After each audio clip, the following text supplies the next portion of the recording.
It's 1 o'clock where I'm at. Oh, let me plug in. Supposed to be going to go and cut the air conditioner off. So much going on. Lord. Let me get these people logged in over here. Oh my goodness. I got here when I got here.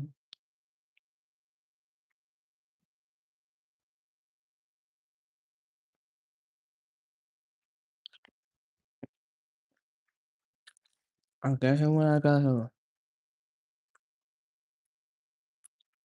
Okay, I made it.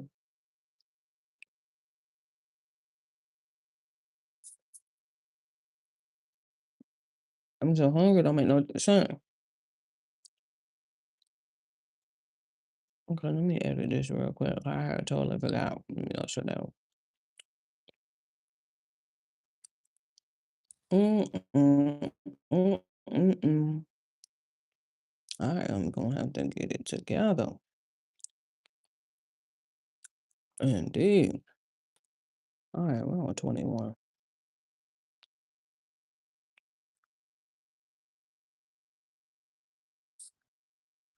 And today is Wednesday. Sit up in my seat. Goodness gracious. Man. This dude, first of all, I took a really late nap today. I'm talking about 6 o'clock. Woke up after 8. Very well rested indeed. And I took a nap with Koa. And so you know how that goes. Let me get a quote. I ain't even logged in yet.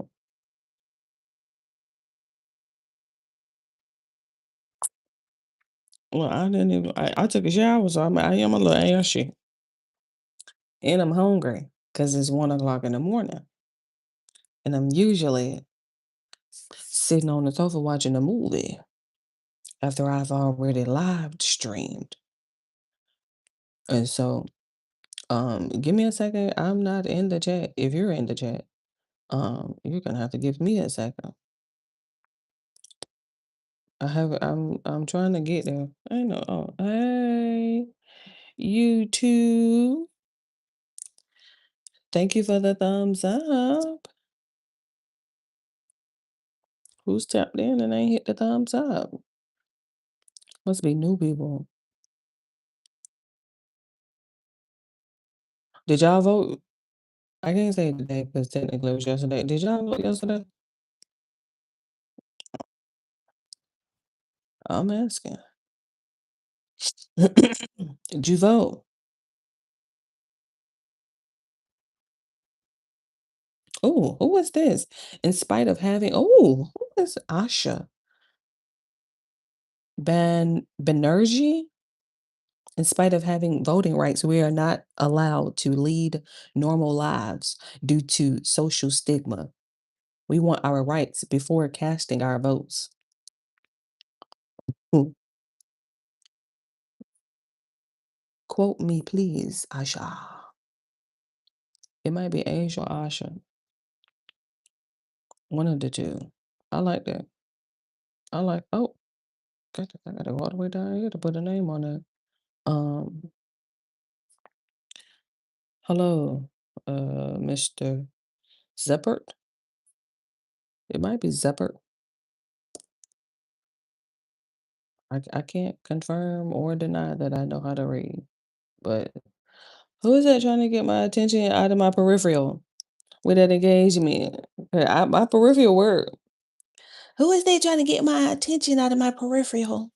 Thank you for the engagement. That peripheral work. Believe it. I'm talking about look. I was like, who are that? Who are that? Let me get logged in real quick. Oh, Victor Mars was live? Okay, well, let me see. What's going on? It's oh. Um, thank you for the engagement. Thank you. Mr. Zipperto. That must be how you pronounce it, Mr. Zipperto. I be doing my best with this whole little live streaming thing, honey. It's ooh. It's not for the what they call it? What's the phrase? It's not for the weak, the faint of heart. It's something. It's one of them. I don't quote me on that real quick. Hold on, let me see what's going on. Um. Oh, jeez. How do you? I'm gonna have to type it all over again. Um. I forgot that I have to. I have to. uh, This why I just logged in. It was like, let me get them situated over here. See what I mean? Where's the thumbnail? Okay, okay. Scoot over there real quick so I can see. Uh, y'all remember when I had to teach myself how to OBS? Because you got to do it live. I should. uh, Oh, oh. You know what? I can. Hold on. Let me see. I can add your little name up there because you ain't in the frame, honey. Um, Let me see if I can put you here. Okay, and then I can put myself over here. Um, okay, hold on. Let me get this screenshot thumbnail at the right. Oh my god. Okay, just can you fix this? Okay, okay. Let me add her name real quick because it's giving. I don't have it together.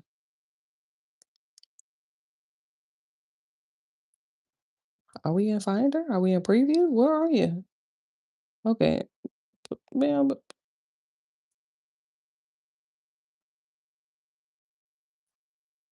Let me see if I got the exported the PDF. Girl, please. Because if I zoom out too much, it's just let me stop rubbing my eyes. It's something on my eyelash. Um, where's your PDF, ma'am?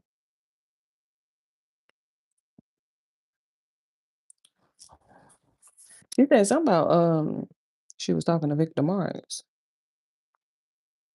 Something about this guy. I need to get the status update for the votes in Georgia. I don't need everybody. Hey, I only need Georgia. I only need Georgia. I need to go see what's going on um with the votes in Georgia. Cause uh what they call them midterm. You won't believe what happened today. You probably will, because my life isn't normal. So yeah. It happens to like the best of us. Um I went to go vote, right? This is after I go to Chick-fil-A to get lunch. The 30 count, the little family meal, because it's people eating. So you can't just, you know, trying to share a 10 piece with all these people. Um, so I got the little 30 count. I actually had 800 points. So I was able to get like a little free chicken sandwich. Um, and then I had got me a cool wrap because that's my go-to. The cool wrap. That is my go-to. And then I got like 4 strips.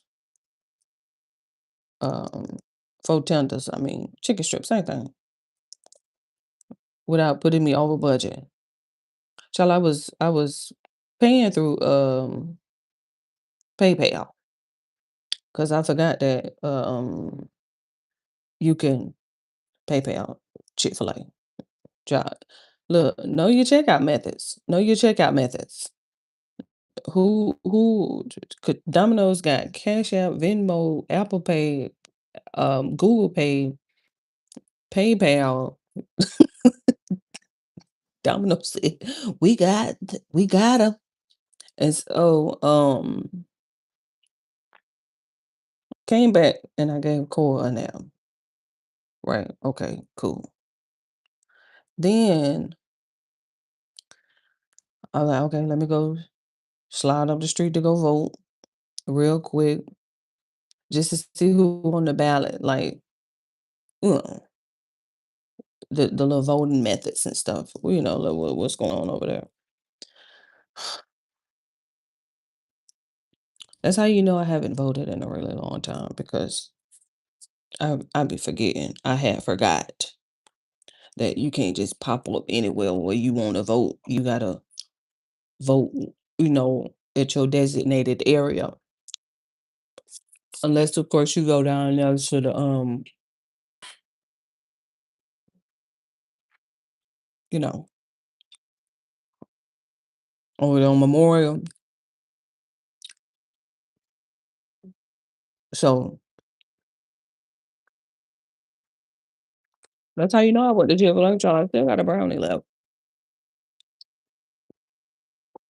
Cause with the 30 count family meal, you get 4 sides and 4 desserts.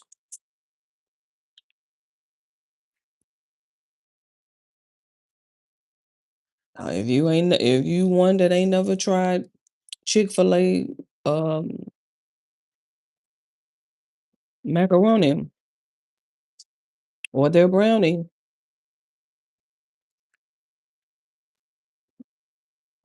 let me go get this air conditioner off because she gonna get me sleepy. Hold on. Oh, she gonna make me so sleepy. I'm gonna get the yawn.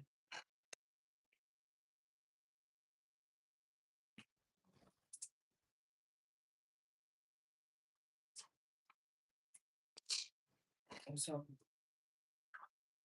I wasn't able to roll because I was at the wrong place.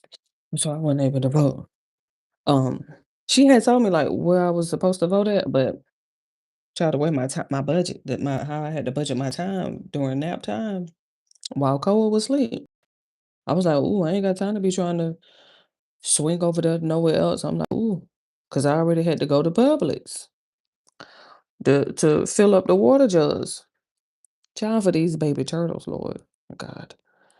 And of course I had to go to the grocery store. I was out of eggs. I'm just saying. And so I did that. Got back. I've been minding my business ever since. I was so tired. 6 o'clock came and I was like, ooh, I'm finna take a nap.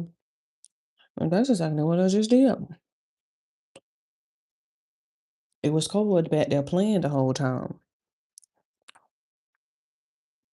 Playing, laughing. Then playing too much. Now he's shitty. I'm like, come on, man. Um,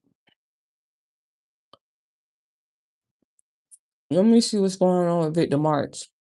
Like, Tuesday. We all have our fingers crossed for Thomas Massey down in Kentucky. Let's go, Thomas Massey. We'll see what happens.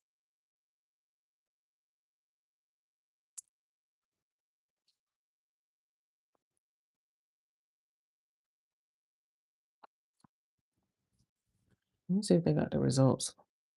She already got me Thomas Massey.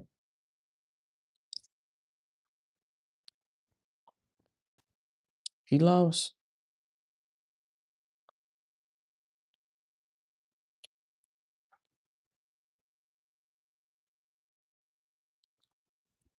I don't know who is Gallarine. Gallarine. Ed Gallarine, whatever, but he lost. Thomas Massey lost.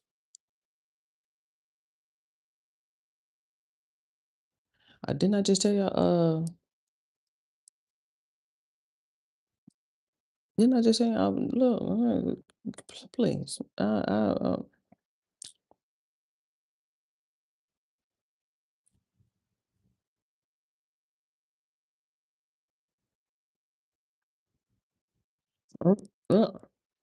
man, everybody with all these updates. I'm gonna go to AJC,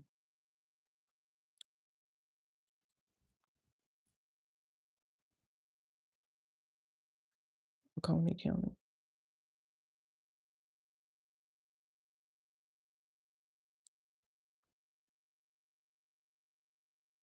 Okay, who got Attorney General? Ryan Strickland. Bill Calcert.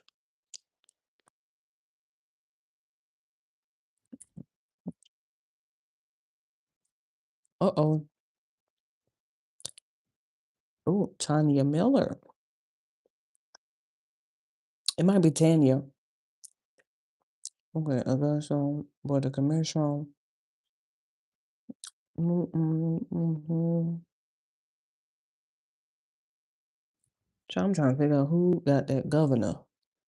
I really don't care about all the other stuff. Please give me that governor. All this board of education might.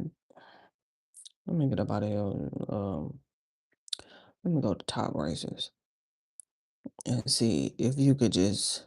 Oh, they got like a little. Okay, the Senate. Okay, John Ossoff. Of course, of course.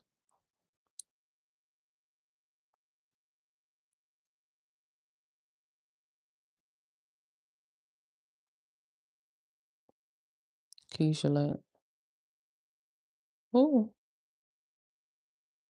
599. Okay. Okay, go to the Republican governor. Ooh. Uh-oh. So y'all trying to put Keisha in that spot. I know, but I would for I don't know why I thought Brad was gonna get it. Okay, who got lieutenant governor? McLaurin. Nabila. No, none of them. I ain't even heard of none of them. John Kennedy. I ain't even heard of him. Tanya Miller. Tanya. I saw her. I saw her. She AG. Attorney General. Um, Agricultural Commissioner, Insurance Commissioner, School Superintendent. OMG. Look at Keisha. Mm, mm, mm. Wow. Mm, mm, mm. We got to start today with some sad news, some very sad What? news, because we are still being ghosted by the White House. It's weird. My express team does not want to respond about that email. Is it real? Yes or no? Right. Hurting. I slept with Brigitte last night. Oh my God. It's okay though, because what we've done is we have since filed an FOIA request for the relevant White House correspondence dinner emails. I think we're gonna get lucky. Anyway, for today, Beautiful. a conversation with the man, the myth, the legend, Victor Marx, gubernatorial candidate for Colorado. Mm, mm, mm. It's fascinating. Another, dare I say, troubled faith leader tied to Turning Point USA. I mean, this could be the dawn of a new series, Fantastic Pastors and Where to Find Them. Welcome back to Candace. Wait, how? It's that commercial that reminds me of that music. That commercial, soon as I'm like, "Oh, yeah, yeah, you right, you right, you right, you right." Pause the music, Lord.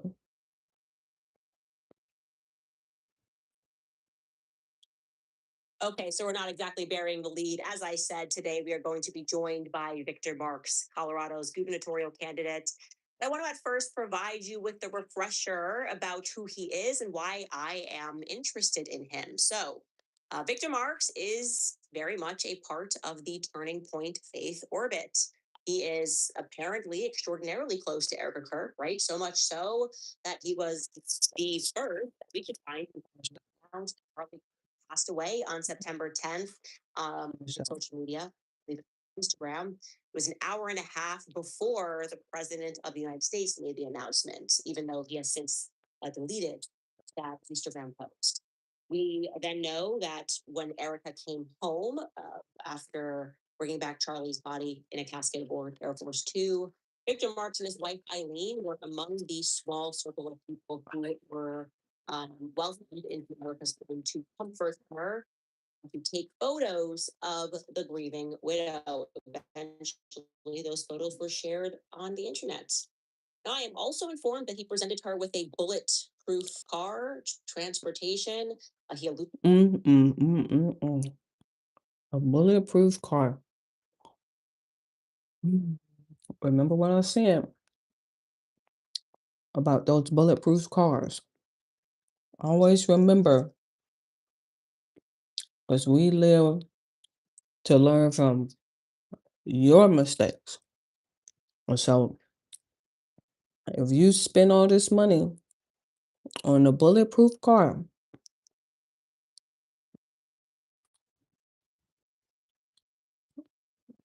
you don't need to be getting out pumping your gas.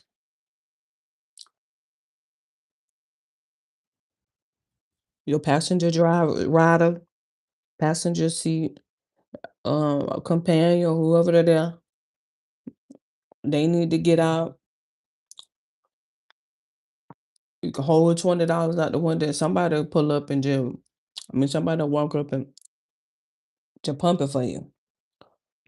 Don't spend all this money on getting no bulletproof car, and then you all out trying to get cookies at Makita's. Every time I hear a bulletproof car, I always think about Young Dolph. Why are you out the car? Why are you out the car trying to get cookies? the Instagram post, getting her home, providing transportation to keep her and her children safe. We can ask him about that. And shortly thereafter, Victor Marks announced that he was running for governor of Colorado, a calling that he felt came from God in the wake of Charlie's He assassination. said, "No, You actually, I- Marks, I'm getting old, getting memory is fuzzy. Let me give you a little bit of a recap. I've already told you his real name is Von Victor Kennedy. That's his first name, at least. And he has told a lot of stories about his childhood, namely surrounding his stepfather, Boyce Dean Kennedy, abuse that he says that he endured at the hands of Boyce, which that abuse began when Victor was just 3 years old. I'm going to show you more about what he says about that in a bit. What we do know about his stepfather is that Joyce did serve in the army doing counterintelligence. He then pled guilty to a conspiracy to running an international drug smuggling ring, marijuana out of Jamaica. Victor's brother, Mike Kennedy, also pled guilty as a co conspirator, but he took a plea deal in exchange for testifying against his stepfather. Victor Marx's biological dad was Karl Marx. What a name. He was a pimp, a drug dealer, and a world famous martial arts expert. I am told Victor Marx is, in fact, very good at martial arts, by the way. Now, in terms of his biological father spent time in a mental hospital for homicidal tendencies, something that Victor Marx has expressed that he has experienced as well during a period of his life. Victor's grandfather, I told you, killed his grandmother. So his grandfather killed his grandmother in a public murder suicide. You're going to hear about Victor Marx's life. Some highlights, I would say: age 3, beheaded a cat. Age 7, Victor Marx killed his first person because his step. Oh, yeah.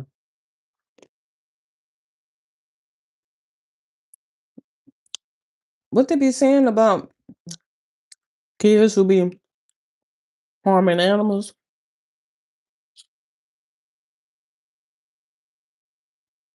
Told him to, by the time he was 17, he had lived in 17 homes and attended 14 schools, was involved with drugs, fights, and theft in high school. At 18, Victor joined the Marine Corps, served for 2 years before he was discharged.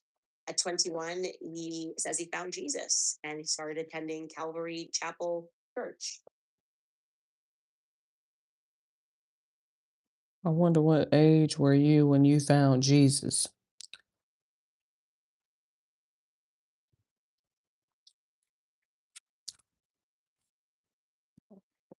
What age were you when you found Jesus? Hmm.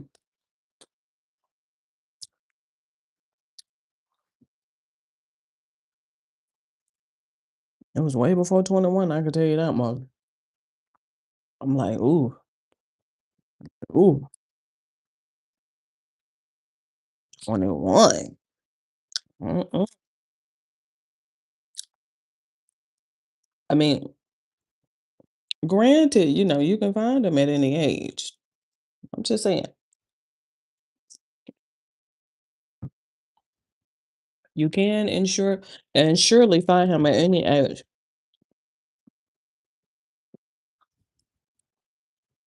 My thing is, you know, the sooner the better, the earlier, the better, allegedly. Maybe. Don't quote me Favorite on that. church. Right, 10 out of 10, Calvary Chapel Church. Definitely the pastors. 23, Victor married his wife Eileen Breeding Marks, and they went on to have 5 kids and This this picture. She ain't showing no teeth.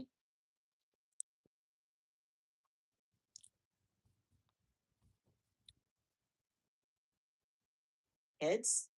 In 2003, he and his brother began All Things Possible Ministries. In 2023, Eileen's brother, Kenneth Right. Breeding, Mhm. tried to shoot Victor Marks Right. on Victor's property. Right.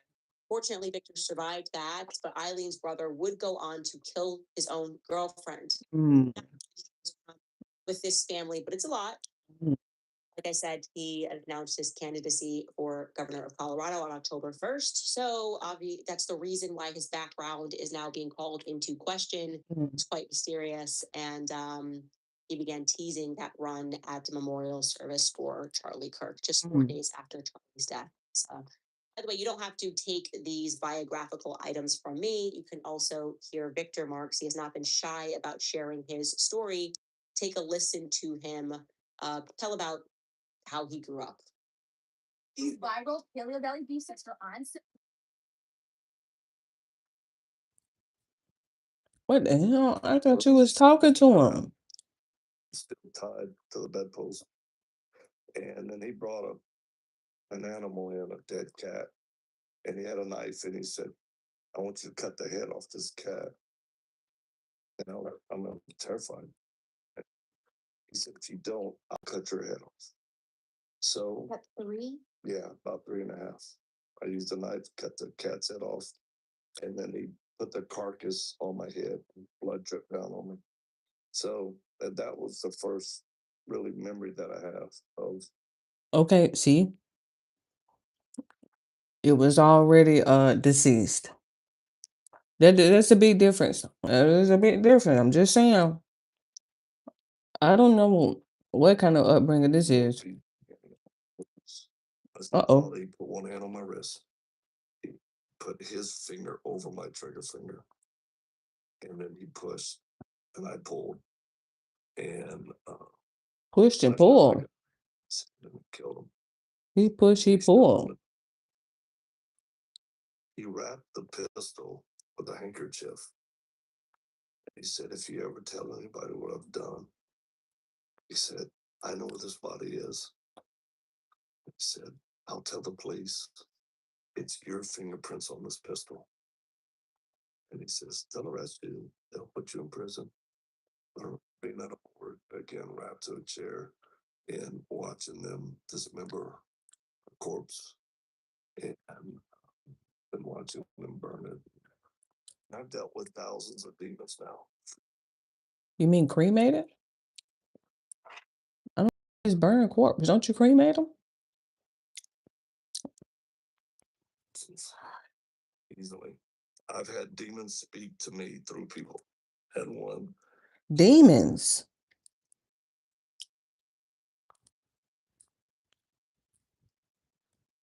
Mm.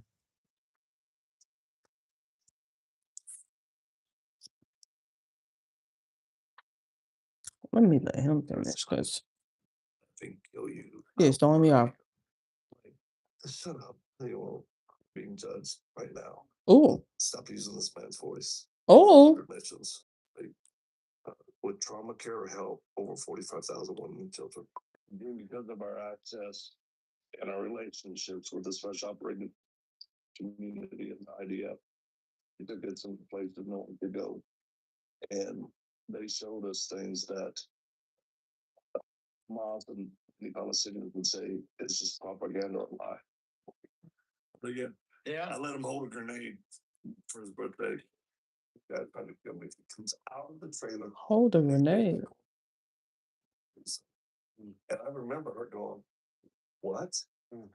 They diagnosed me with bipolar 2, ultraviolet cycler, and put me on a lot of meds. There wasn't any help or hope beyond that. Look at the wife. She looks in awe. To be quite honest, that neck so damn stiff. I don't know how the hell she sit like that with that neck that stiff. I'm like, relax. Suicidal, homicidal, all the medications I was suicidal. Look, uh-oh. Uh-oh. Now, I would be remiss if I didn't also add that Victor Marx is very much involved in human trafficking, charity, all worlds, because all of Erica Kirkstear's friends are, as I've mentioned on this show. It just seems to be one of the running themes. Anyway, as you know, we hosted Corby Hall, who claimed that Victor Marx was doing some deals or attempting to do some deals on behalf of the IDF. He never said those deals were illegal, just that he declined to participate in them, trying to buy 50,000 for the IDF. We'll ask Victor Marx about that. Now, Victor Marx's relationship with the IDF is not a matter of opinion, it's a matter of fact. As you just heard him speak about it, we have also confirmed that Victor Marx conducts this quote unquote retooling prayer where he claims that he is able to summon demons into a room, out of a person's body, on more than just Corby Hall and his wife, on other people as well. In fact, I am told that he was once conducting such prayers at the Turning Point USA headquarter office. What? That's interesting. What? Because Marx is not a pastor. He's claimed to be a pastor throughout the years, according to many people. Proof of that exists on his own website, anyway. It used to say that he was a husband, a father, a U.S. Marine, a pastor. That has since been quietly removed. Uh-oh. Corby Hall, you should know, is one of many people who have accused Victor Marx of abuse. When these allegations tend to arrive, Victor Marx always rebuts them with the same line. The What? person making the allegations is troubled. Uh-oh. He was just trying to help them or rescue them from themselves. Corby Hall, yes, said, mental issues. There are other people outside of Corby Hall. For example, a young woman named Holly Chalmers accused him of kidnapping her across state lines and of exploiting her. Victor Marx claims that he was actually rescuing her from her pedophile boyfriend.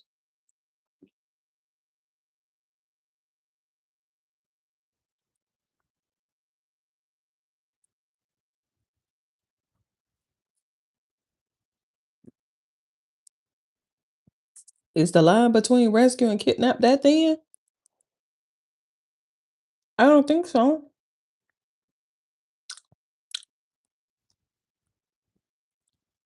I mean, is it that thin? I don't know. This is what she had to say. Oh, shit. Just take a listen.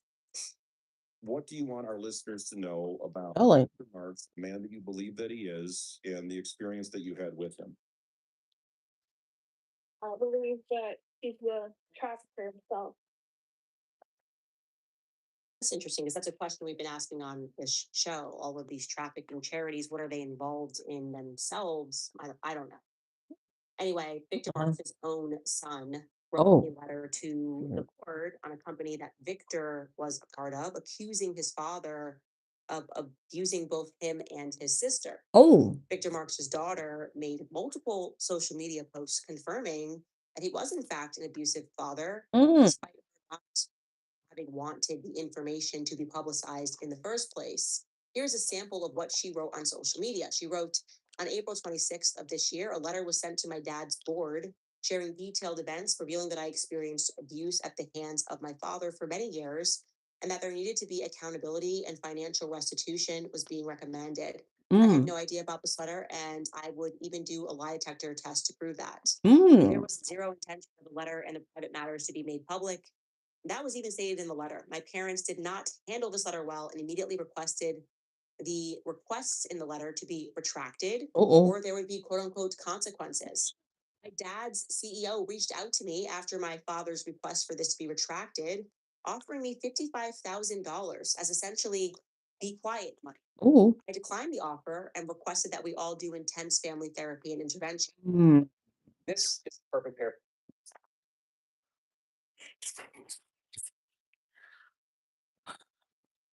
Lord, he got so much going on.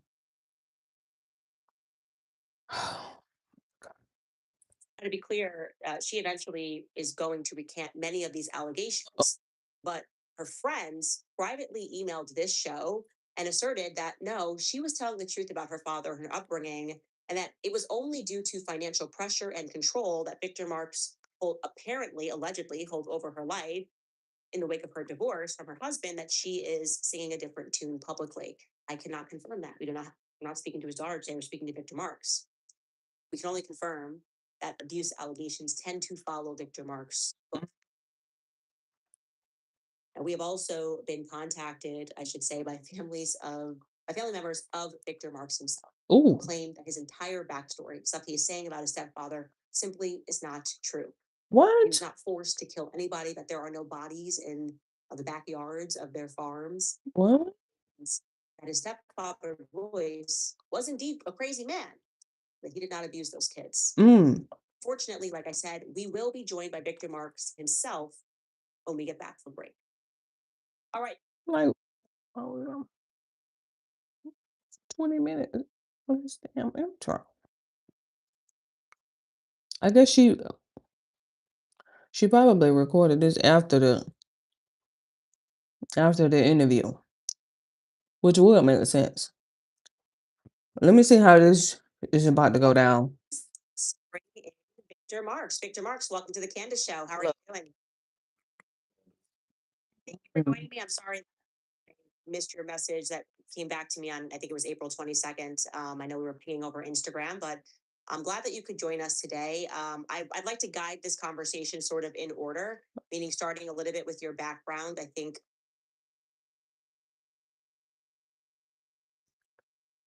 have a lot of questions about some of the stories that you've shared. And I was able to speak to some of your family members, and they seem to have some questions about some of the biographical items that you share.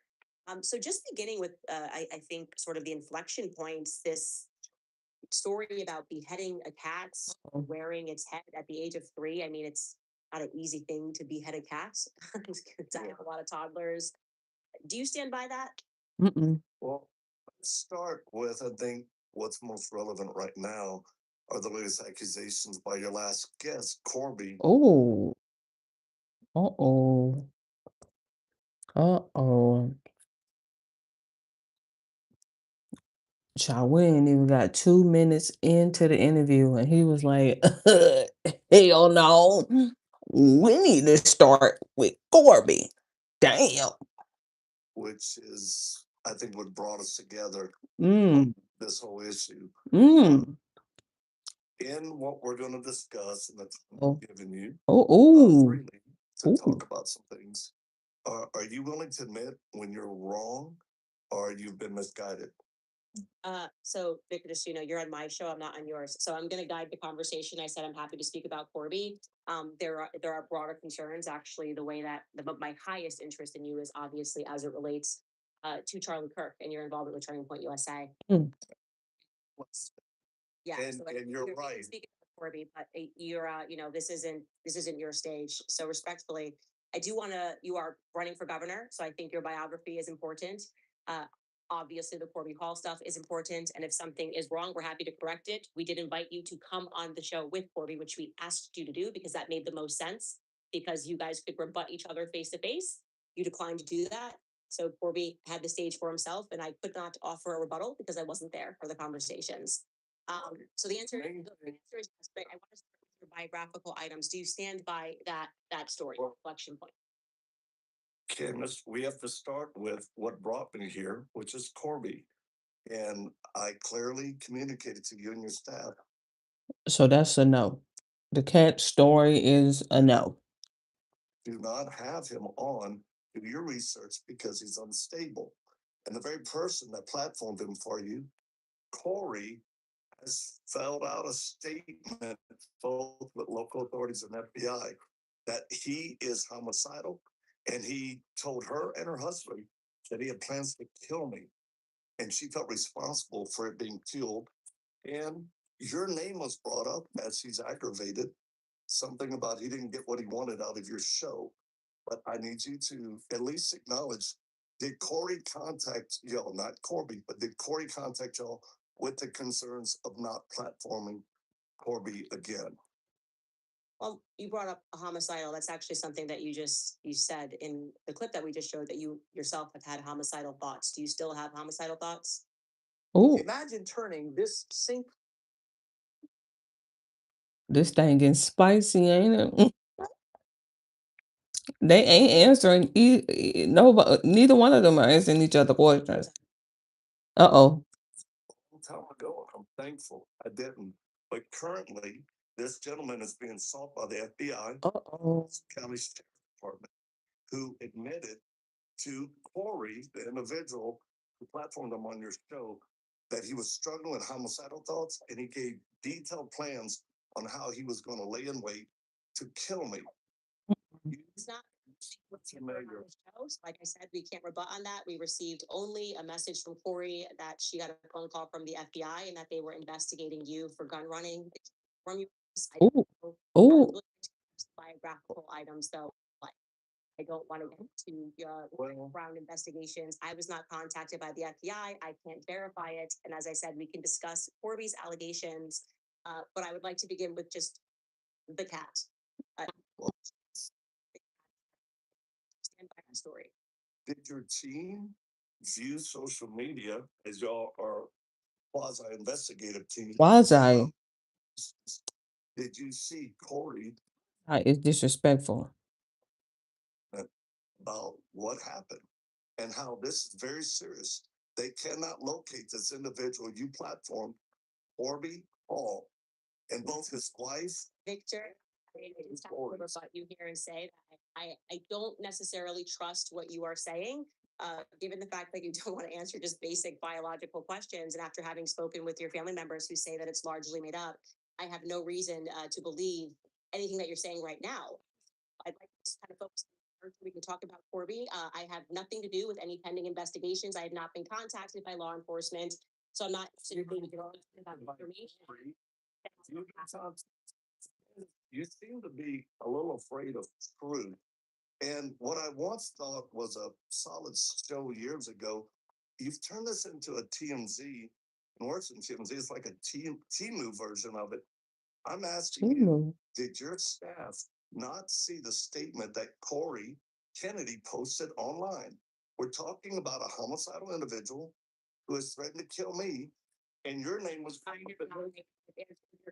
I have not seen it, so I cannot have a conversation with you about that. What I can have a conversation with you about is the statements that you have publicly made since you are joining the show. And I would like to focus on your biographical items because, as I said, I've spoken with your family in Martinville, and they claim that your stories are fantastical. So I'm just asking you And we can then get into some questions about the alleged gun sales that you were trying to conduct with Corby, which is what we discussed on the show and which we have seen evidence for. Not speak to you about something, a report that I have not seen that you claim is happening. And I would like to just kind of get you focused here because you're running. Don't think that I don't think that Corby was going to be your number one issue. Do you have anything- It's my number one issue right now. This is your because number of one Lord issue for the Select's state of from Colorado? Corby is the number one issue right now, who's homicidal and admitted he wanted to kill me and how he was gonna do it. That's why authorities are looking for him. Well, What's I would just like to remind people that are watching this, I cannot confirm anything that Marks is saying. I have not said it. I think he is using my platform to potentially spin some tails. The only thing that I heard was that there was an FBI investigation that was looking into you for guns, and that's all I've heard. And I'm not interested in that. I would like to now, since you have the stage, focus on you as a gubernatorial candidate and your background. And so, if I could go back to that yes or no question, do you I'll just go ahead and wrap it up with him. I'm like, I ain't even gonna do this. I ain't gonna be playing these mind games with you, sir. buy this story that you beheaded a cat at the age of 3? Of course I do, but we're happy Thank to you. give you the guy's agent's name, who is in charge of the investigation to move it here. Regarding my Marine Corps time, this is one of the most flagrant witnesses I have that really I think they're very professional in their investigations. You claimed, without a doubt, that I only served 2 years in the Marine Corps. Do you stand by that? That was what we could find. I'm happy to edit that if you'd like to give us an updated answer. Was It's it- was not it just 2 so years? much- It was 3 years, and it was on the DD 214. So Okay. you spread misinformation with great confidence and said, "What was he doing?" Which shows a lack of professionalism that y'all can't even read a DD 214. So, you know what? I'd appreciate an apology from you on misrepresenting my service to the United States when I served in the Marine Corps. Will you offer me an apology for that? This was just sort of a clerical error that could just have been It's not filed clerical. right here. Like I said, you could come on the show and we could talk about your biography. So Well, now I don't you know think the you're truth. owed some emotional apology. It was My Marine Corps time. I would appreciate an apology. I'm not going to apologize to you for that. I think Thank you you. Thank a little you. bit over the top. We were going to Believe me, stand corrected. veterans around the country would stand with me. Veterans don't like to be misrepresented, and you are misrepresenting my time and service in the Marine Corps. And you Well, won't offer an we are apology. happy to update the record. You heard him here. We'll take note of that. Thank you. No problem. We're just happy to correct the error that we made. We said 2 years and he says it's 3. My That's not a big DD deal. 14 says 3 years, and it is a big deal, Candace. Don't minimize my military service. Okay, I was not minimizing it. I legitimately thought it was 2 and we stand correct. And offer an apology. I'm not going to apologize to you, Victor. I sense that you are quite arrogant and you're used to being in control of. I'm not people in arrogant. the industry. I'm not. For someone who just lambasted innocent people as an internet bully, you're not used to someone come on the show holding your feet to the fire. My feet don't feel like they're held to the fire at all. I think you're kind of representing yourself as a little all over the place and unable to just give me the opportunity to do. I'm So that we can have an honest conversation, and it's not another Timu TMZ approach. okay. You've done that cool line twice. Timu, TMZ. I see you had that right vote. Let's move on. Your stepfather.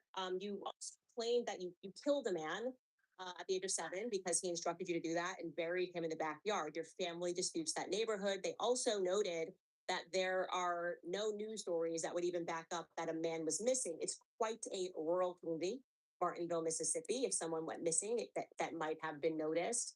What was the name of Can the you give us the name of the person that you said that you walked in and told the police that you murdered however many years ago because your father forced you to? What was the name of the town you just mentioned? Martinville, Mississippi. No, it's not.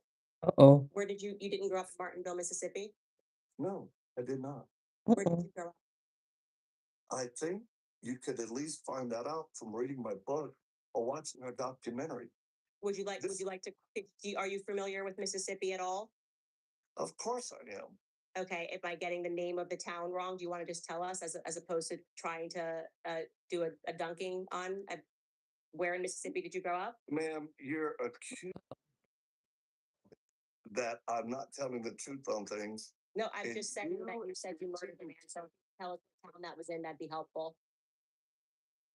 It's in interviews I've done, it's in a documentary. And I'm telling you, if you can at least get the town that I'm in, how can we trust you with more information that you're I bringing think the bigger against? thing is the homicide was committed, so we can scrap about the town later if you don't want to say it. Are you saying you murdered a man anywhere in 50 states? Can you give us the name of the man that you were forced? Oh, Know who he was. You didn't know who he was. Okay, and you walked into a police station with this information and were told it doesn't matter anymore. Is that correct? Is that your assumption that I walked into a police station? Where did you hear that? That you confessed to, well, the reason why we know this information at all is because you've shared it publicly and said Right. that they. Okay, so why don't you reshare the story and what's happened with that story since?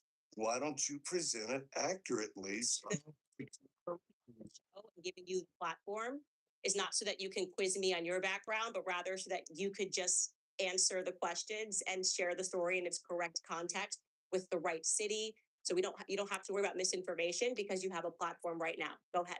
Well, Candace, I have a platform without you. We have 4 million followers. And listen, I've been on much bigger programs than yours. I don't need yours to clarify what we're doing. But what you're doing is making slanderous accusations that are incorrect at the very basic level. So, no, I did not walk into a police station. I called the sheriff department and made the claim many years later. Does that help?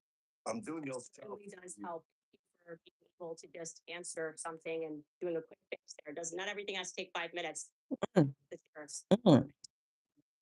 Thank you so much. You're welcome. What happened after that, Victor? Well, let me ask you this before I go on. Have you been abused as a kid? Um, have I ever? Are you asking me if I've ever beheaded a cat? No, I'm asking you, have you ever suffered physical or sexual abuse as a kid?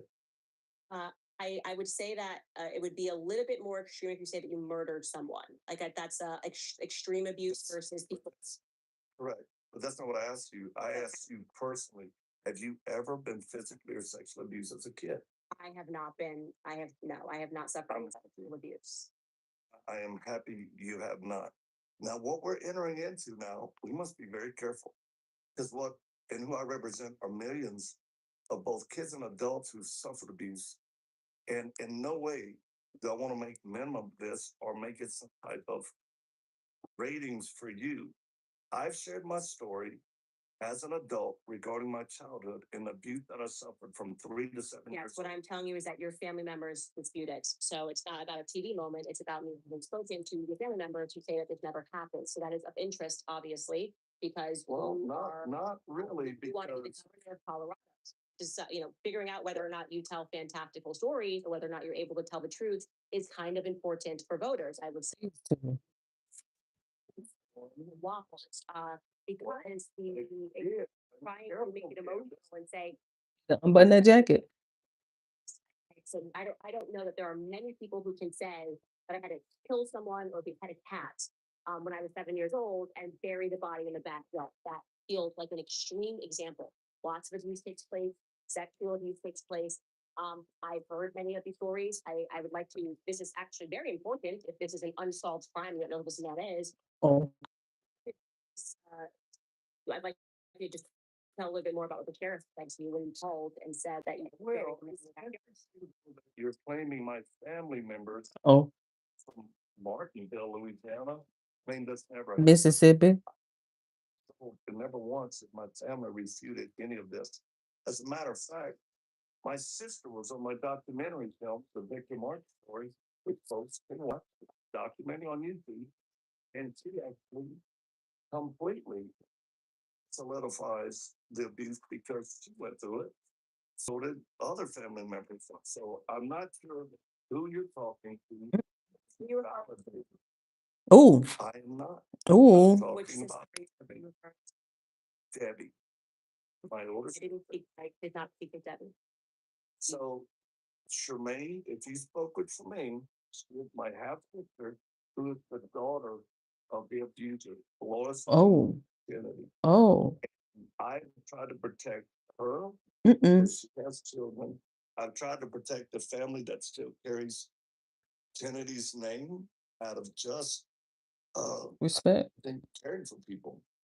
And my sister has struggled in her life. Debbie or With things including, a fiance committed suicide. And it's sad that so much of our problems stem from horrible abuse from her blood biological father. So I'm sorry about that. don't interrupt her. Relative that Uh-oh. word, Uh-oh. like to you run for governor to know why a sheriff, as you tell it, would decline to look into the matter if someone was killed and buried in your backyard. Right here at our leadership training center, we've got members from ICAC, we've got attorney general folks, we've got investigators, we've got analysts and detectives that come here to our training center for a retreat. We bring people in. I work by through them with law enforcement. I have MOUs with them. I work to become the man that I wish someone had been when I was a kid to protect me. What does that got to do with why the sheriff said, okay, well, you killed somebody, don't worry about it? What are you talking about? What I'm saying, and when we talk about kids suffering abuse, or in my case, abuse, and then forced to shoot someone, yes, I was older in life before I went to the police because it's a horrific thing to deal with. The reason why it is a cold case, it was 40 years old. We don't know where the house is. We don't know where he was buried. We don't know who the victim was. And my father, it was my stepfather at the time, he was put in prison for unrelated charges to murder, but it was sadly drug use and bringing it in. But there's a court case. They could not find anything. At least I went to them to clear my conscience. A person. But you You did. don't, right? Oh, no, I was brought there at night. I was Oh, that's a lie. back of a car. And do you know which after, city it was in? Just out of curiosity. there were two towns or sister towns, Mendenhall and McGee. It was in one of those, yeah, in Simpson County. Look at her typing. Okay, thank you. I wanted to know about this, like who authorized you to be able to summon demons or Uh-oh. exorcise demons? You told many stories about confronting demons, demanding to know what their names are. Where did you receive that sort of training? Because you don't say you're a pastor now. Right. Is that right? I was in ministry and I tried being a pastor, but I wasn't called to it. I was called more to be, I would say, a unique evangelist that helped people around the world. Now, as we step into this realm of spiritual warfare, I have to ask you, just for clarity, so I know how to communicate it best to you. Are you a Christian or a believer in Christ? Yes. Do you believe the Bible to be the inherent word of God? I just to cut through what I think you're perhaps getting at. I think you and I would probably have different faith beliefs if that's what you are interested in. Yeah, which is Yeah, I think that you is it fair to assume that evangelical Calvary Chapel are you evangelical? Is that correct? I am a born again believer in Christ. Okay. So I'm Catholic. So the idea of you not being a priest and being able to exorcise demons is something that I'm interested in. Yeah. So I would just like to know who.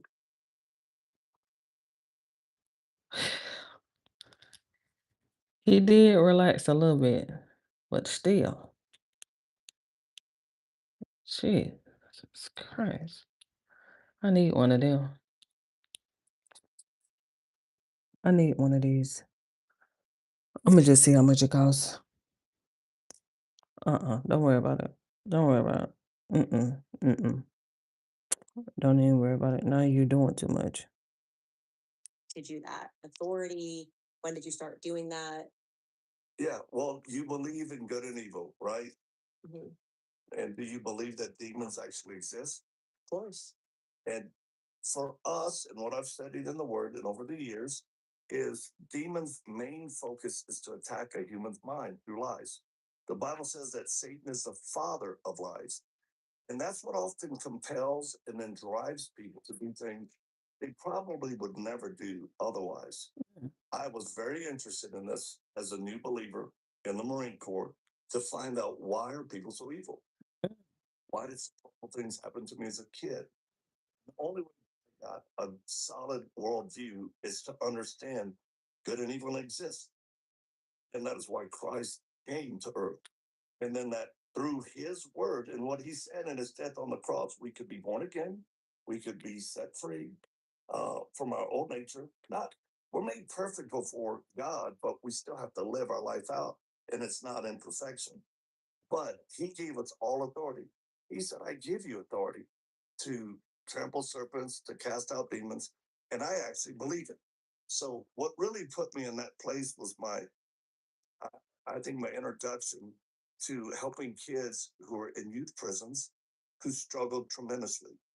Oftentimes kids who had killed, murdered, raped, tortured people. I dealt with some of the most severe um, cases.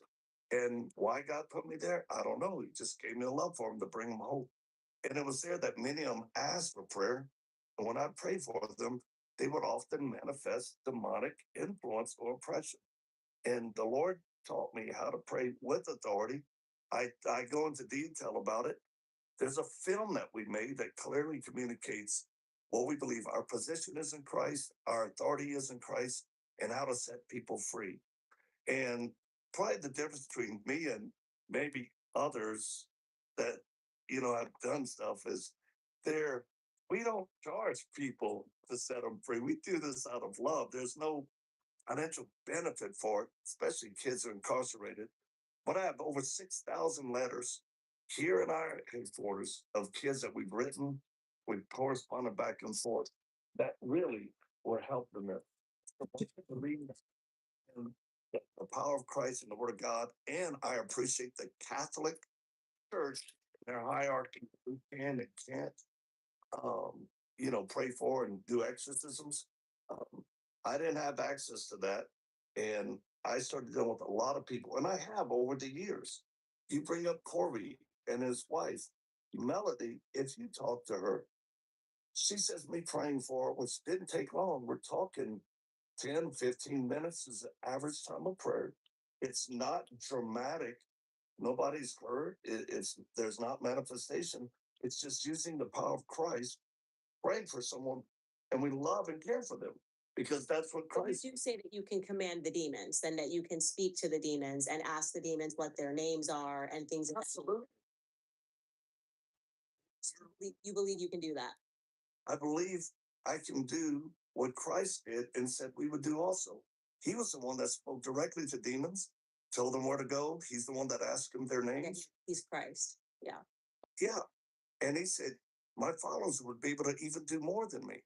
So I'll tell you, uh, I just believe it, and we've seen it. Thousands of people. And again, there's a film we encourage people to watch. They can watch it for free. It's the Unseen War. And churches use that. People of all faiths use that to understand that there actually really is power. And I've prayed for people who are believers, non believers, Muslims. It doesn't matter. Humanity is I'm, under I'm happy to accept that that's your philosophy. Uh, but you also believe that you can command angels. I believe that angels are assigned to us and that we can, by the authority of Christ, command angels to help us in whatever we're doing. I do believe that. Into rooms, and you do this like prayer circle, and you don't feel weird about doing that and having people bend down in front of you and say that you're Nobody, fighting demons, tell nobody, you their names, that feels nobody, It's two. Uh-oh. nobody has to close their eyes when we pray. Uh-oh. We record every session on audio or video so that they can have it, so there's no miscommunication. And I don't know, you have to look at the fruit of what happens of people being set free, like Corby's wife, Melody. She said she had struggled with thoughts in her mind, negativeness, since she was 6. And when I prayed for her, she said she was set free. It saved her life. So I don't know how that could be so long. a rollout is a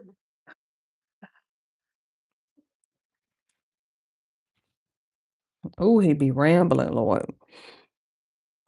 I mean, he got a mean ramble. I could think of a lot of ways that it could be wrong, but I don't Oh. know theology. I just want you to have the opportunity to explain it, which I think you did. I do want to move on now to getting into some Turning Point USA stuff. So I had heard from USA people that you also were doing prayers at the headquarters. Like you had a room where you would conduct some prayers. Is that correct? Oh, Couple of people there. Yeah, sure. Did Including Charlie. you pray over Charlie and Erica Kirk in one of these prayers? I prayed for Charlie. Yes, I did. He asked me to. And did you do this sort of a retooling angels, demons sort of prayer over him and Erica? Just Charlie. He asked me to. Okay. And they gave you an office to do this, is that right? oh. I prayed for him in his office. And also, I think there were 3 other people that I prayed for asked for that. Yeah. okay. How did you meet Charlie Oh. and or Erica? Oh. Uh-oh. I was speaking at an event at a small Hispanic church in California, and Charlie was scheduled to speak. A pastor asked me last minute to speak. I did, and it was before Charlie. He I was speaking at a church, Charlie, and then the pastor asked me to speak.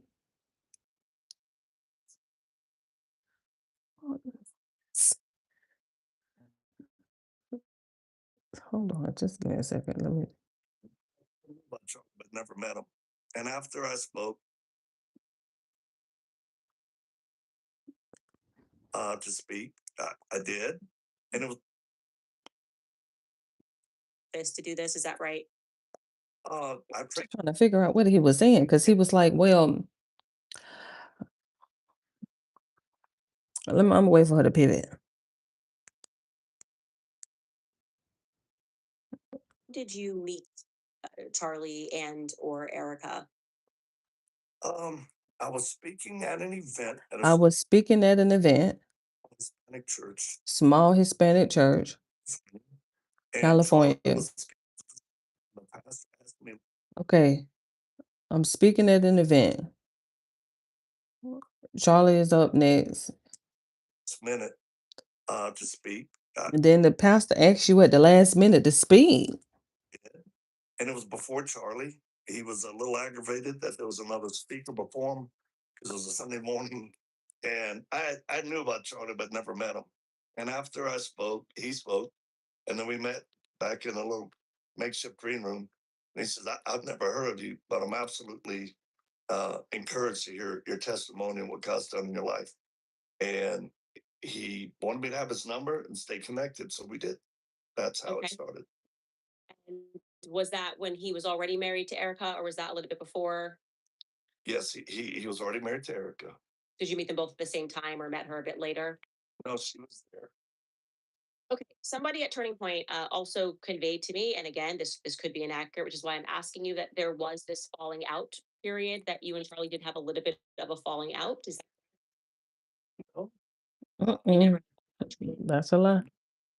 Okay, that might have been, they might have had the wrong well, information. I heard or saw that you said he unfollowed me, or we unfollowed each other. Somebody asked me that in another interview. I made them open up their phone, go to Instagram, go on Charlie's and see if he was following me. You can do it right now. He still follows me. No, they said it was. It was the person had said it was a period. They weren't saying that it was No. forever. I was just figuring I asked you about that. No, Okay, we never that's said just- that. Okay. So obviously a big question that we have had is you were first to post a video that was later on removed saying that Charlie had passed. And this video Uh-oh. was about an hour and 20 minutes before the president's announcement. Uh-oh. It would have been to to the minutes about the time that his family found out that he had passed away. The people that were at the hospital had found out that he had passed away. So can you explain how you found that out and why you chose to remove the video? Oh, yeah, I'm first interested to find out why y'all think I was the first or one of the first, to do that because I mean a rough estimate, there's between 1 to 3 million pieces of social media content that are produced every second worldwide. Uh and my team looked it up. If there's 180 million posts per minute, and let's just say the first 30 minutes, we're talking 5.4 billion posts in 30 minutes. How could y'all narrow it down? What type of technology did y'all do to narrow it down that I was one of the first ones to post that he had that fast? Let's put it in a context that's easier. Oh, Okay. First person in Charlie's orbit that announced the information. And Okay. when we put it down to the minute, it was when Erica found out that Charlie had passed away. So I was wondering how that was. Okay. I had someone text me and he said, my son is at Charlie's event and Charlie was just shot. Mhm. And it doesn't look good. We went on it. I watched Charlie being shot one time, and my team, many who are former special operations guys and combat medics, lots of experience, they viewed it multiple times because I wouldn't. And they said Charlie wouldn't live from that. And I knew it. I knew the only time I saw it, I knew there's no way he could have survived that. And when I made a post and said, you know, Charlie's passed, of course, I know Frank Turek, I know the security teams. I put it up, and then I didn't see anybody else posting it. I thought it was premature, and I pulled it down because it just felt wrong that I would post it. But I wanted people to pray. And then I contacted Erica through a text and told her. I told her, nobody's gonna kill you. You're safe. You and the kids. No one's coming after you. They just wanted Charlie. And I was just trying to reassure because So you what the fuck? he was dead on the basis of people saying it didn't look good. on Look the at basis Candace. people, myself included, who've held dead and dying men from combat in horrible situations. And anybody who saw the killing and has that experience know we knew he was dead instantly. So Gordon Ramsay says this. This motherfucker crazy. Look at Candace. Look at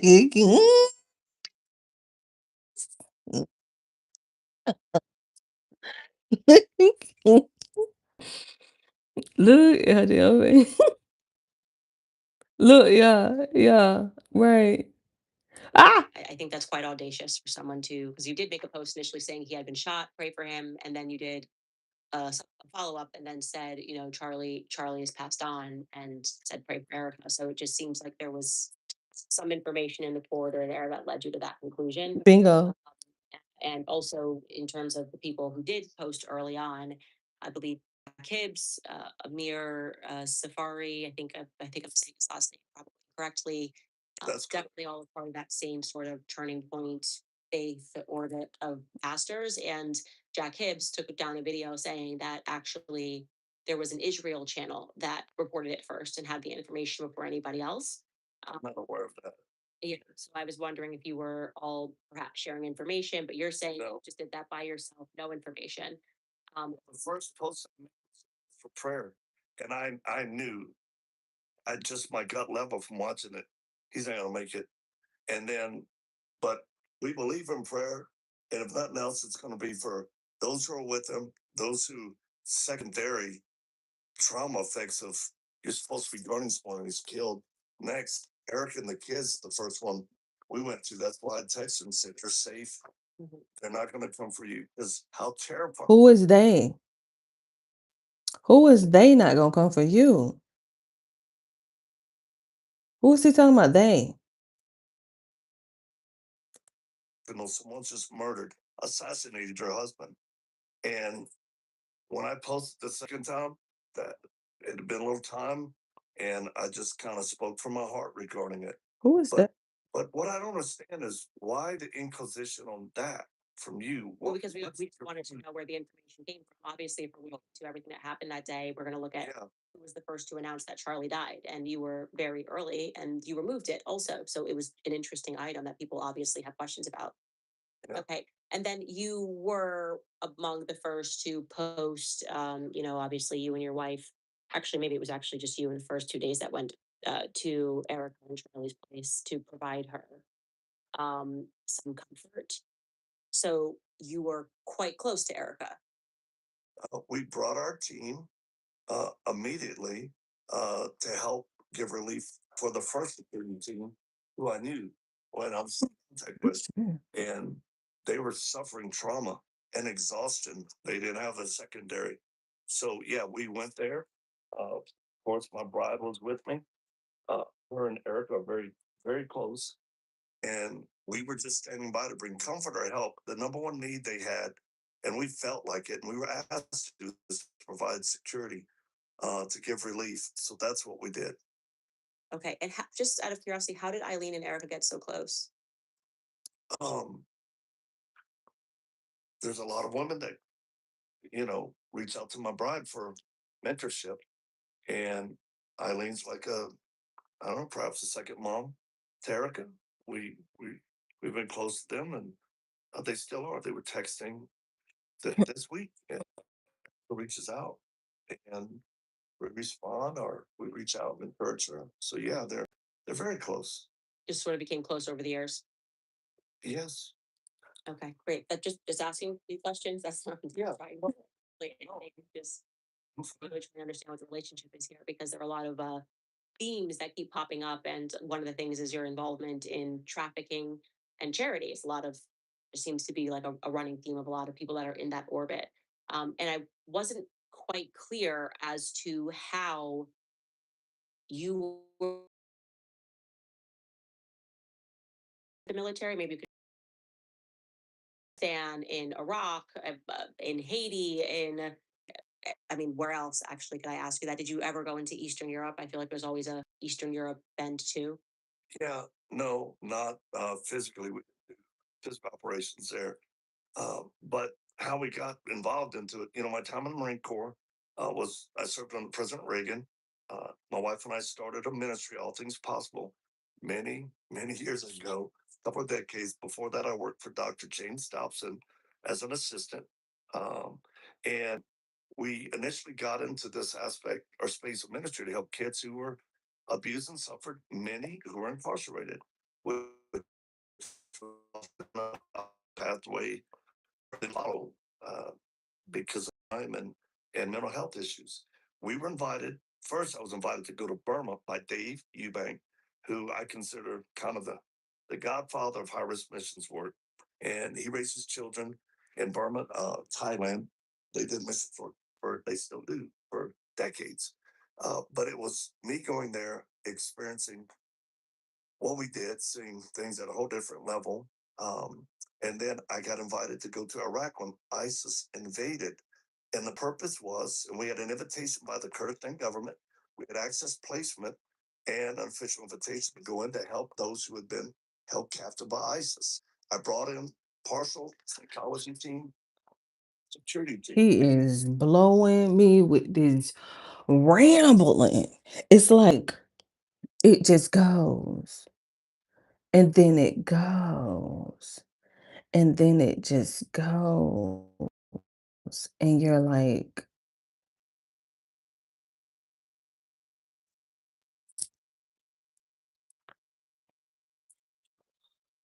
let me just read some comments. I should have been pivoting.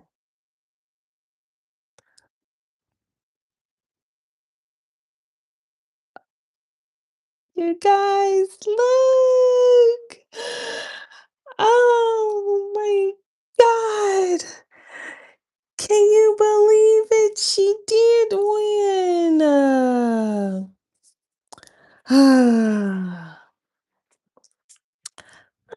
My God. Mm-mm-mm.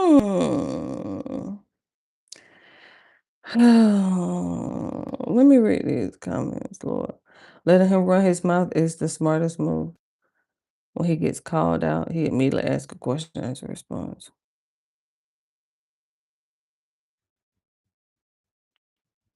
Who calls the widow on the day her husband is shot to say, "Don't worry, they're not coming for you." 23 minutes in, and I'm answering question is the only thing I believe is when he said he told Erica that they only wanted Charlie dead, not her. I'm a veteran, sir, 3 times more than him. We do not stand with this guy. Only made it through this interview because of Candace. Lord have mercy, Colorado. Notice how he switches from dominance to innocent victim act. Both tactics are just revealing weakness and greatest fear. So he told Eric, "You're safe. They're only coming for Charlie." Who is they? And how did he know that? Who the is they?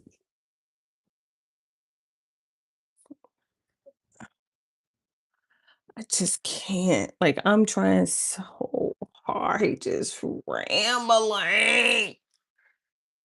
Guys. ISIS was everywhere, and we needed to provide our own security. We went there the first time in 2015, the early part. I just can't. Oh, look, rambling. Look. Look at her face. We just thought we'd go in and help. We saw the enormous amount of IDPs, which are displaced persons because of ISIS having to flee cities, and the number of kids. And it was actually through my wife helping a girl who had been held captive. And this girl told Eileen, she said, "You really care about all of our sisters." She was a Yazidi, and she referred to all the girls still being held captive. And she says, "Yes." And the girl pulled out a phone, gave it to my wife, and said, "This is from ISIS Emir in the house I was held captive. And I hope it helps y'all find more." And actually, she had asked for my wife's, she kept looking at my wife's watch before that. There's a picture of it. It's actually very beautiful. And my wife said, "Do you like my watch?" And she said, "Yes." She goes, "Well, you can have it." And she gave it to her. That was the first of many times going into the region and many missions to help those. We didn't plan. It wasn't our focus to rescue women and children at all. It was our focus to help those who've been traumatized in these IDP camps, which some had 30,000 people in them, but they were lacking basic necessities for women and girls. They were lacking what we provided dignity kits for personal hygiene. We provided food. We provided water. We started providing surgeries as our donations came in. And never did we take any governmental funding. To this day, we haven't. Everything that we've done has been documented. And I think some people who doubt the authenticity of what we do, they simply have to go to YouTube and watch it. We've documented Right. year after year. From the fact that people were not able to locate any of these, like 45, I think the number you complained is 45,000 kids and women that you rescued. And the 40, No. 45,000, is that what you told John Ryan? 45,000, I think is the number. Have you ever read or heard me say we've rescued 45,000 women or children? I think we played the clip. I might be wrong, but 45,000 I think was the number. Producers, you can remind me, but I think I heard you say 45,000 in the clip. You have to be very specific. Yeah, on the John Ryan show. Yeah, it was not rescued nowhere, including the Sean Ryan show. Have I ever declared in writing or verbally that I ever rescued 45,000? Roll the clip. You guys, Roll that clip. Roll it. I'm gonna have the producers pull. I'm pretty sure you said 45,000. Roll it. Play the clip in context. Yeah. Do you guys want to play that? me see if we can get the producers to pull it so I don't. Yeah. They'll pull that. I'm pretty sure you said 45,000. So are you saying you didn't rescue 45,000 people? Well, what I'm saying is I've never, me, said or written, or our organization ever declared we rescued 45,000. We've helped, we've provided trauma relief, and some we've definitely rescued because it's part of what we do. Our mission statement for All Things Possible Ministries is to set captives free physically, emotionally, and spiritually. And we stay within the confines of our mission, and we're very successful in what we do, but we document it in a way that if people simply go to our YouTube channel, they can see it. If they go back, they can watch the history of our social media. Nothing was ever How many people would you say you've rescued? Because maybe we're parsing here. You're saying you freed people, rescued people. How many people would you say that you have rescued? Just to get a number from you.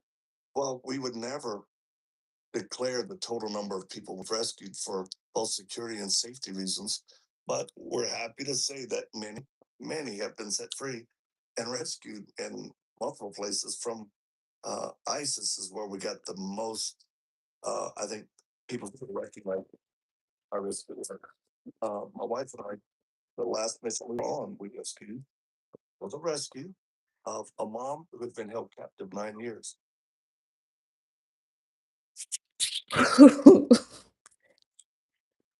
How much time I got left? Oh my god.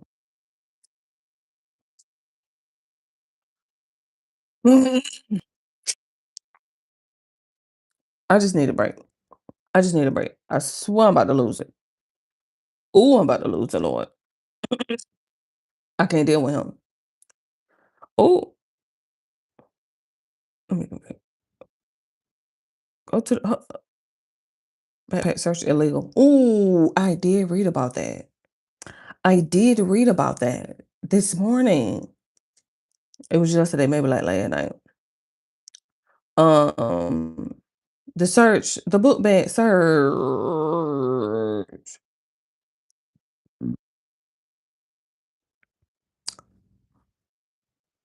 Let me go back up here to who was that? Fox 5.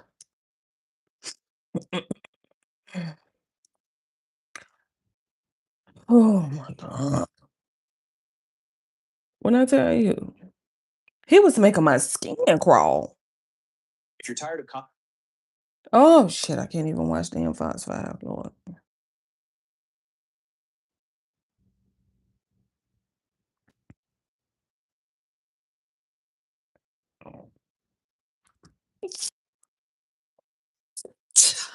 Keisha Lance. Oh my god. Child, listen, let me tell you something. Showed up and showed out for the Keisha. That's why Stacey should have ran for she should have ran for mayor. And it's her name Stacey Adams. Thinking about the shoes. I think that's her damn name. Abrams, Stacey Abrams. I was Stacey Adams. Stacey Abrams. I was close. That's why Stacey should have ran for Atlanta mayor. Um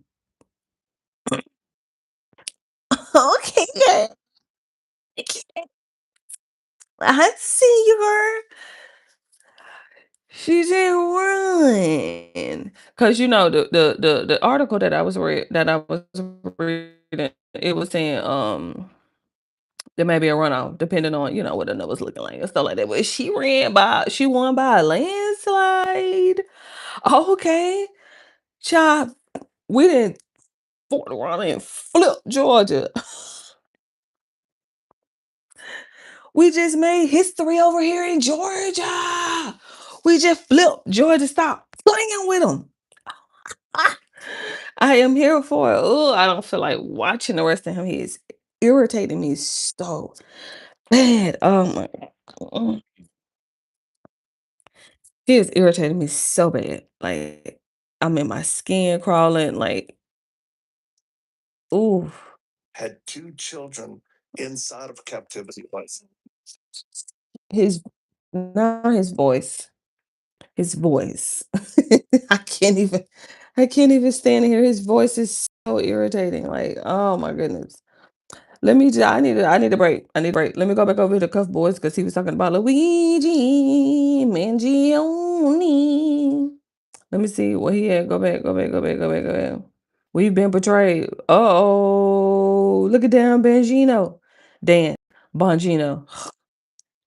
Um,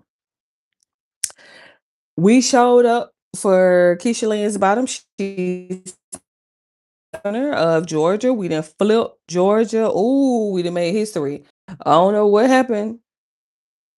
I don't know what happened over there in Kentucky.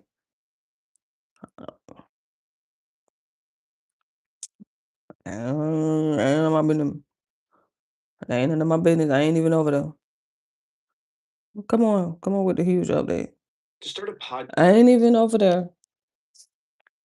I ain't even over there. So I ain't got nothing to do with Kentucky. I know we just made history. I just know we made ruled in the Luigi Mangione case, Mangione. several key statements and pieces of evidence. Yeah. However, statements he later made to correctional officers were allowed in. Mm. This is kind of a big update for Right. Luigi. It's a tricky case for me to cover because people are very passionate about this because of the healthcare system situation. I Sure. don't like it either. I pay $50 a month for healthcare. Eee. And I have Oh. to pay that because if I don't, I will get penalized in the state of California. Kind of crazy. Mm. Watch the court footage. Don't take anything I say too seriously. I'm just covering the basic facts. Love y'all, man. Hit subscribe. Let's go. I'm actually going to read some of this order first before I show the court footage. Obviously, December 4th. Cut it down. Was shot to death at the Hilton Hotel in Yeah. Midtown Manhattan. Yeah. December 9th, 5 days later, defendant was arrested at McDonald's in Pennsylvania, where he was recognized by employees who had seen media coverage. Is that employee fired or is that fake news? I don't know. Something happened with this employee, or they never got the reward. They never got their reward. Yeah, yeah, yeah. That's so crazy. They never got the reward money because you have to call the reward line. You can't just call the regular police and be like, oh my God. You got to call 1-800 Crime Stoppers.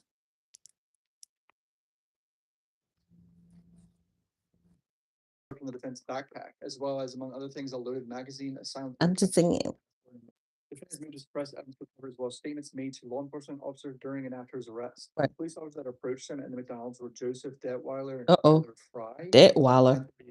Detweiler was a 14-year veteran. I don't know if I'm pronouncing his name right, but whatever. Fry was a rookie officer. When the defendant pulled down his face mask upon Detweiler's request, Detweiler immediately recognized the defendant as New York City shooter. That's crazy. You know that officer's heart dropped like, oh shit, that might be him. When asked for his name, Luigi said it was Mark Rosario, which is, I believe, the name on the fake ID. He produced a New Rosario. Jersey driver's license in that name. He went to verify the license and the database. He asked the defendant questions about where he's from or whether he'd been in New York City recently. He stood him up and frisked him, but did not find any weapons or contraband. Bryden stood next to the defendant while Detweiler went outside to call a lieutenant, telling him he was about 100% sure that was the New York City shooter. So he called all these lieutenants and fucking corporals, the whole squad coming now. Just from this cop saying, I'm pretty sure it's him. Defendant said that he had not been in New York City recently. He also stated that he was homeless. Detweiler told the defendant that they were just trying to confirm his identity and that he would be able to leave. Although Detweiler conceded that he had no intention of letting him leave. In response to further questions, the defendant said he was from the DMV area. Oh yeah, I forgot this guy's from like Baltimore or something, right? I'm from South Maryland, so that's crazy. Burns asked Detweiler if the defendant had been frisked, and Detweiler responded that he had. About a minute later, McCoy and Luke Eager, also Roger McDonald, went towards the back where the defendant was. All of these guys, bro, there's like 10 cops there now. That's where it's like, am I free to leave or not? Like, when am I detained? So at 9:42 a.m., Hanley testified that he considered the defendant was detained at this point. While speaking outside, Detweiler repeated to Hanley the defendant was 100% the person in New York City. They pulled up the photos on their phones outside. McCoy asked the defendant if the backpack and laptop belonged to him, and he responded that they did. McCoy moved them to the table about 9 feet away from the defendant. The Mark Rosario license, no record was found. Detweiler then said he would be arrested for the fake ID if he gave police a false name. He asked the defendant if his name was actually that, to which the defendant responded, no, sir. Detweiler then asked for his actual name and date of birth, which was then provided. He also acknowledged having a fake ID. Corporal Trent directed Fox to read defendant Miranda rights, and Fox did so, and Fox asked the defendant if he wished to speak. He shook his head and said, no, I don't think. Exactly. Not in custody at this point. Fox continued to ask the defendant why he had a fake ID, and the defendant asked that he was going to remain silent. Ooh. Ordered the defendant to stand and frisk him again. Defendant volunteered that he was carrying a jar of peanut butter. When they asked if he had any weapons, he first said no, but then said he had a pocket knife. Fox asked why he lied. Defendant replied, "Clearly I shouldn't have." Asked again why he had done so. He said, "That was the ID I had in my wallet. I had a fake ID." They took the knife from him. Officers Detweiler, Fry, and McCoy searched the defense pockets and clothing, recovering the jar of peanut butter, a pouch with money, some coins, gloves, papers, hat, and some string.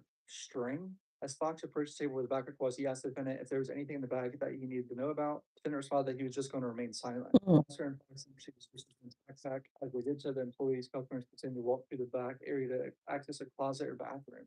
They unzipped the backpack's main compartment, removed a sandwich as well as a loaf of bread. Corporal Trent approached them and said that we should go through that back at the station. Officer responded, "I don't know, just want to make sure there's nothing in there. It's gonna." Fox joked that he would rather have a bomb here than down at the station. Jesus. So they're searching the backpack at the McDonald's. Everything they find at this point is suppressed now. You don't want to pull a Moser, a reference to an officer who had transported a pipe bomb back to the station. That's embarrassing. That's in a file for everyone to read now. They removed a red journal from the Right. place on the table. I've seen people say this journal is planted because Luigi is born 6 days after me. I didn't know that. I pretty much had the same birthday as Luigi. What 28-year-old has a journal, keeps it on him, and has a manifesto or whatever? Because that's so incredibly dumb. Same with the gun. Like, what person keeps all this incriminating evidence on them? That's why it's planted. But that's what people say. They recovered a waterproof bag, removed cell phone, a passport, a wallet from inside the bag, retrieved a small cardboard sleeve from the backpack, and spent some time trying to open it with a knife. This $10 pen.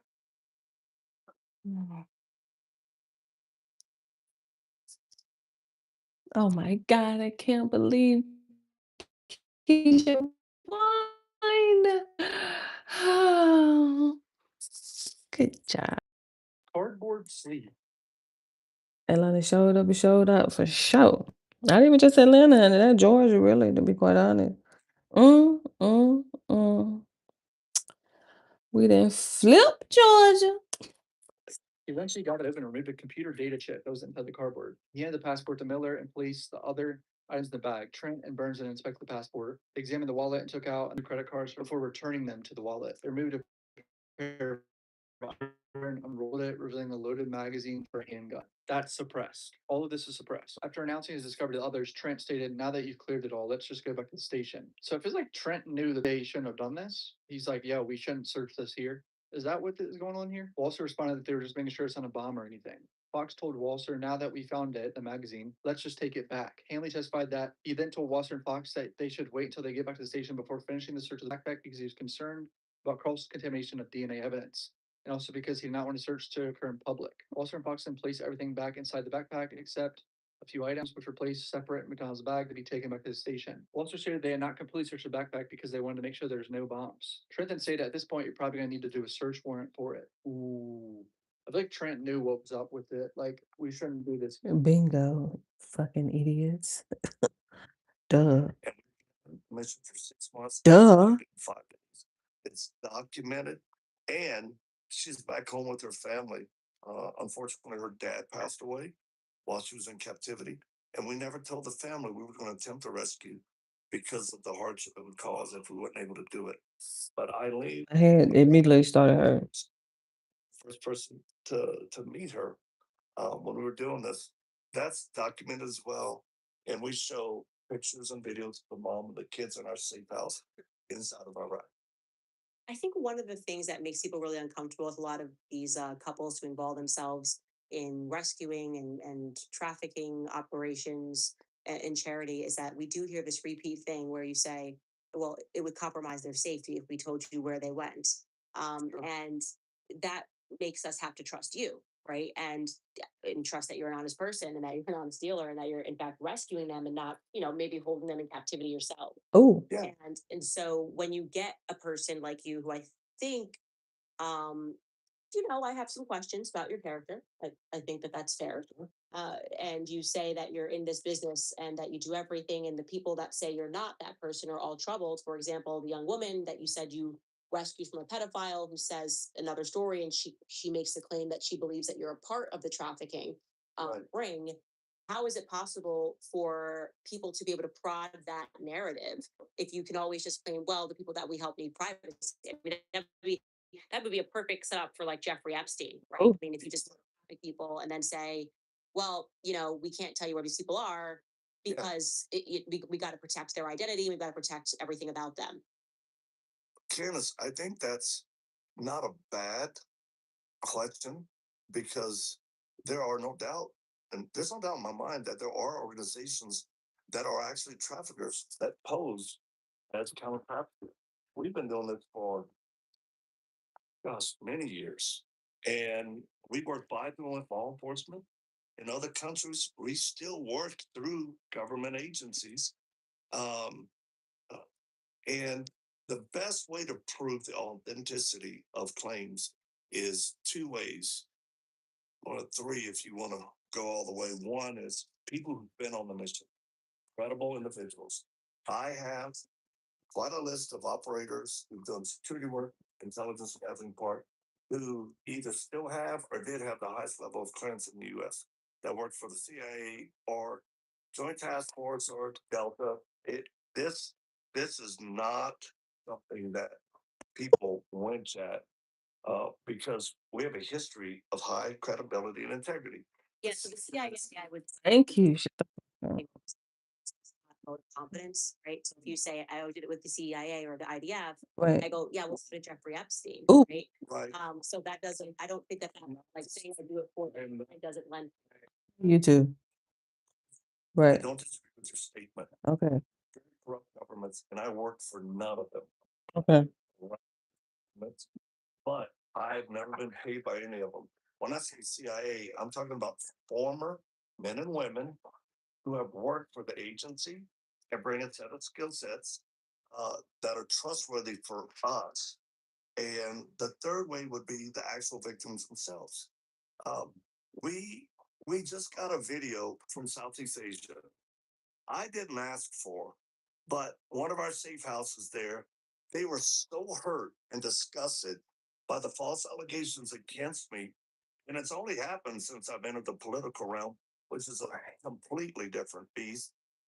Did he win?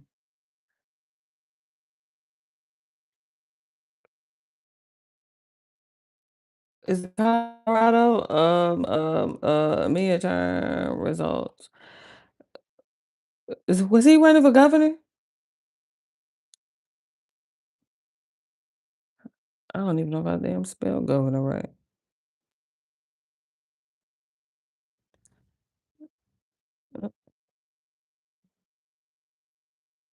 Uh, so, who Polish ineligible? Who?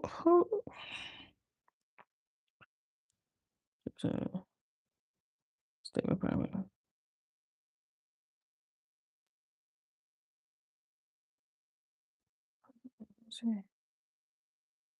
Tuesday. This person. Who got $79 million from eBay? Let me just finish. I'm ready to go lay down now at this point. He is blowing me. I can't even sit up straight. Like, he's just blowing me. Like, And Senate, I can he just, how? Luigi, is he just irritating? Miller, Sergeant Burns, and Fox disagreed. They were permitted to do a search and sent to arrest. Wasser carried the bag to her patrol car to transport to the station, while Fox carried the McDonald's bag of items to the car. APD general orders to the police station required an inventory search of a detainee upon arrival at APD headquarters and before being placed in a cell. If search reveals a weapon, the inventory search would be moved outside of the intake area and away from the detainee. Every piece of clothing would be searched as well as a Is that all his stuff? Mask. Clip. Did he cut his hair? Hand sanitizer. Is that a safety pin? What is that? Is this all his stuff?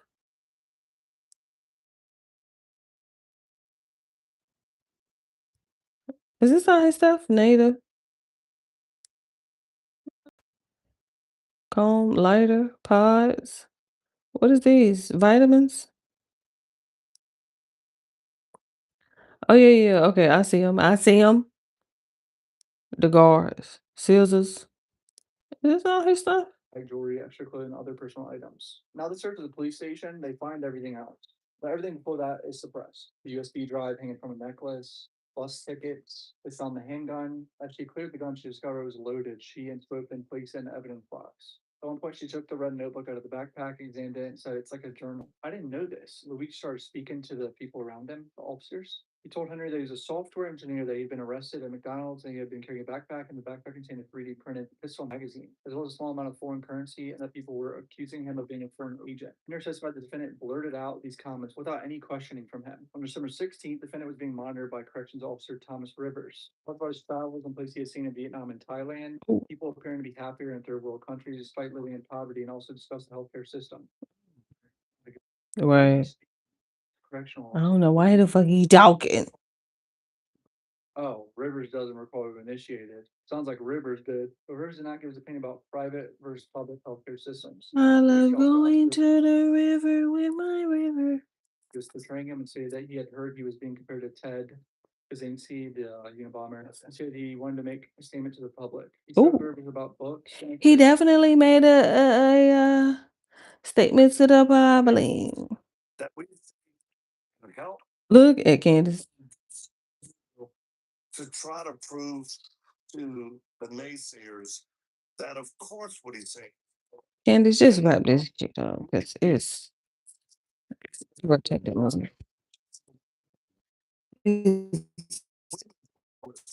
totally irritating. I'm just who is 2,000 milligrams of magnesium glycinate? The chosen one. What is magnesium glycinate?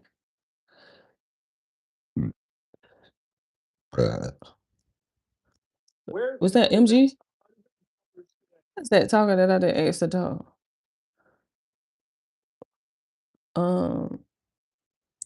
Is that MG? Milligrams. Magnesium glycinate. I think it might be glycinate. You know, you go over there, the science challenge, they pronounce it differently.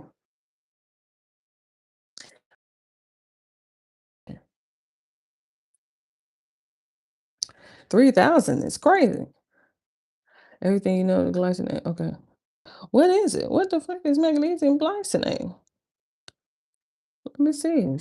A mineral found in every organ in your body is critical to bodily functions, the nervous system, and bone density. Oh, okay, bone density. Um, who is that?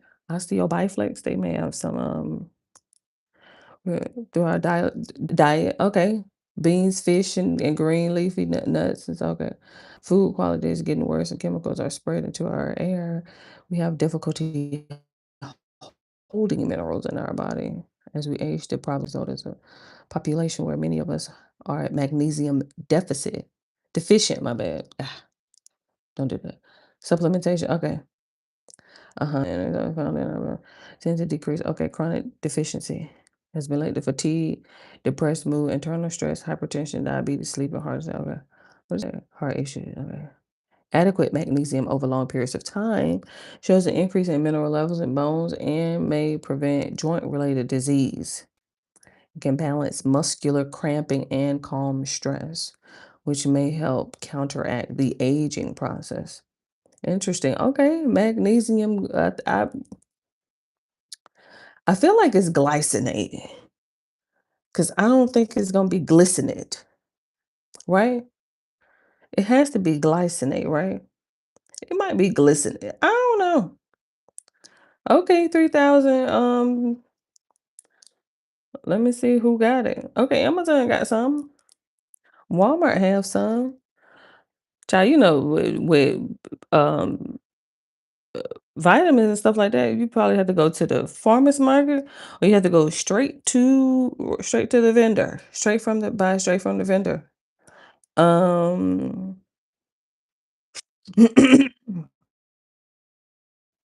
oh, I can go to the little pharmacy around the corner. Pharmacy, but 'cause I don't see nobody over here that's like a straight to the vendor. Child, I be need somebody who got Apple Pay. Uh-oh, here go Herbie Pay. Herbie what? PY? Herbie PY? Herpy? Herpy? Let me see what's inside of his. Cause I don't need all that. Let me have her ass playing in the background. She gonna get on my nerves According to Elon Musk, while I'm reading about believe me, nefarious. but we're not. The other one is if you just come. If you ever Give me the side of it. Ooh. go to the Middle East and meet people and see firsthand what you've done, if you'll accept the risk, I'll give you my word that you can Listening. Yes, listen. reveal some of our India. Southeast Asia Mary. Ooh, I love me some turmeric. and see the work that we do. It's just we've always kept things closer to our vest. We've raised our own support, and the most important thing that has helped us is prayer, because we have been able to do things that people said could never be done. So that's the point I'm making regarding this aspect. Now, regarding Harley, the young lady that you brought up in Canada, you know what? Everything we said about everything we did is true. And here's what I would say to people like yourself, and I haven't heard you accuse us of doing anything nefarious. You know what others say. But regarding Holly, this is what I say to anybody. Has anyone talked to Holly's mother or her father? If you haven't talked to their mother, her mother or father, then you haven't done the very basics of investigative work. Baby. We with HSI, human trafficking specialists at the border, who approved us to get through from Canada to the US and gave her temporary status. 3, we brought in law enforcement both here and in Texas where we were keeping her. 4, we documented Uh-oh. everything.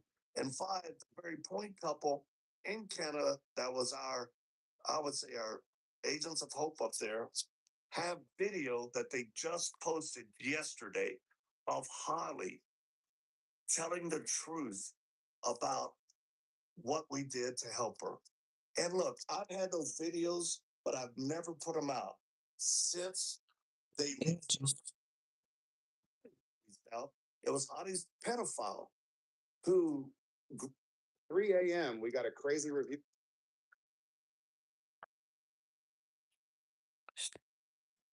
What is this? A vacuum? Oh.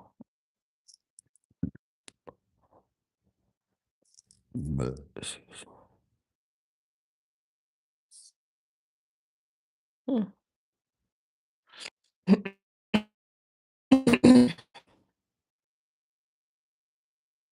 Mhm. She looks nice. I like that little handheld aspect to it. she had sex with her at 15. She is sadly, a very damaged individual. They've already had a child. And I'm telling you, the people who platformed her pedophile on the conservative radio station here, they're going to be held accountable. Oh. This girl, yeah, Stockholm syndrome. She hasn't been posting. The last thing they did, and I was told that these folks here who are trying to discredit me told her, if you and Les will sue Victor, force, try to get him for trafficking, you'll be able to make millions. Oh. So Victor, Right. Uh-oh. Mm. Of course, but in what context? just in your ministries, in these relationships that you've had with people that claim that they find you to be manipulative and abusive, you never done anything wrong? Oh. Candace, I'm human. I've messed up plenty, but in the area of integrity, I've never intentionally gone after anybody. I've never manipulated, maligned, or try to do things for money. So yeah, I mean, watch my film, read one of my two books. I talk about plenty of self-evident, ways that I depend on the grace of God. But I don't know if it's that hard to believe that somebody that came from my background, like I've been given a second chance in life. My goal as a kid growing up was to become the man that I wish somebody would have been to help save me. You know, it was my fault because I didn't speed his ass up. Playback speed should have been at least 130. At least. My life for greater good. See what I mean? Believe about that. I See made what I right mean? choices. I struggled with drug abuse as a kid. I struggled with my temper early on, of which I told people I would, about once a year, I'd punch or take a hole in the wall. That was many years ago. I told people I was under psychiatric care, 122 visits to a trauma specialist. Why wouldn't I after the abuse that I went through, which was severe and torture? My life is a redeemed life. Never do I claim to be perfect, but my passion is I love people because I'm loved by God. And I don't know why, only since I've come into the space of running for governor, has all hell broke loose. And I I'll think people tell are you, just looking into the background. They have some questions about, it just seems a little bit fantastical, your relationships with the IDF. I mean, do you want to talk about that? I think you've been honest about your relationship with IDF. I think you just said that you have relationships with them. Obviously, you went on Charlie Kirk's show after October 7th. You said you fostered a relationship with them. I'm not saying nothing was What I made, did. nothing was said. Just to be clear, that was illegal about your relationship with them. There was nothing What? said that was implied. What I did with the IDF. Hmm? So I can tell you. Why don't you ask me what I did with the IDF? Why did I go to Israel? After October 7th, we played the clip on our show when you were on Charlie Kirk's show. Do you know what I did there, Candace?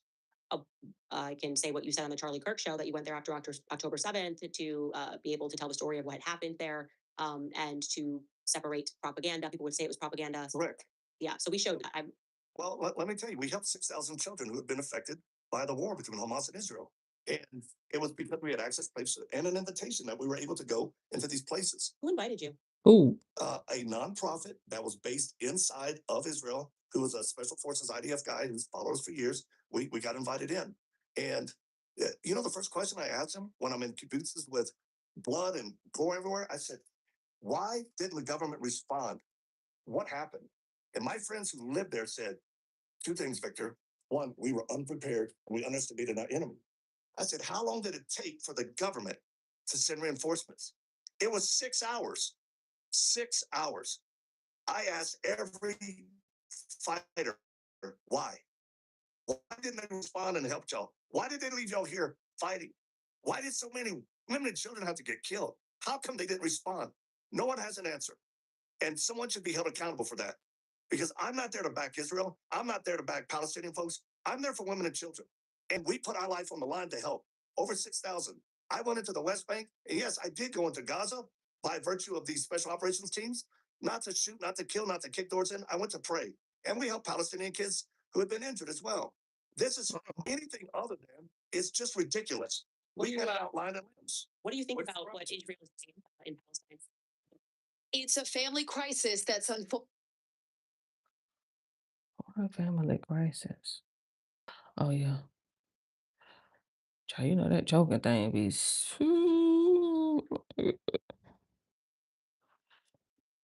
Well, I know this. I know amazing, amazing IDF fighters. I know amazing people who are protecting their homeland. I just can't, struggling to get through this shit. His favorite authors and recommended book by Aldous Huxley. They also discuss the standard of health among Americans compared to Europeans. I overthink during sex. Not overthink during sex. With correctional officers, when you know you're a person of interest in the murder of a CEO, Exactly. Why are you talking? not very. Obviously, these statements are going to stay in because he's in custody at this point, and he's just speaking. They're going to say that's like voluntary or whatever. The Right. president was not within defense rebel area at the time of the arrest or search. Hanley moved the backpack away from the defendant out of his reach shortly after he arrived, while a number of officers stood around the defendant. Hanley considered him detained. A short while later, McCoy moved the backpack to a table about 9 feet away from the defendant, while officers continued to surround him. Once the defendant was arrested for false ID, he was handcuffed and remained surrounded by several officers. Under these circumstances, the backpack was not in the defense controlled or grabbable area. Anita backpack was within the exclusive control of the police. Even if the backpack could be seen within defense control or grabbable area, the people did not meet their burden of demonstrating exigency. The people asserted that the police were merely searching Exigency. or moving the backpack to the station. However, the justification for the search in the backpack does not hold up to the scrutiny. The officer's actions were inconsistent with merely performing a safety search. The area where the police searched the backpack was open to the public and to employees. So it had been passed by the area on the way to the bathrooms. Yes, we can't say that. Oh, we were searching for bombs, but we were letting people walk by. We did it out in public in the middle of a fucking McDonald's. Like, clearly that's not what they were doing. They were searching that fucking bag. And that's why it's suppressed now. A safety search for a possible bomb is inconsistent with this unsafe protocol. Moreover, They are just totally like, I mean, he's not gonna get off. Clearly. I mean, clearly he's not gonna get off. They're gonna get him for something. The problem though is, he has this state case and then he has this federal case, and so it's a nightmare if I was him, to be quite honest, having to he has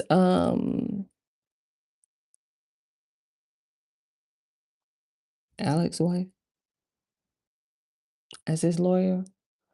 I can't think of Alex's name. Who was just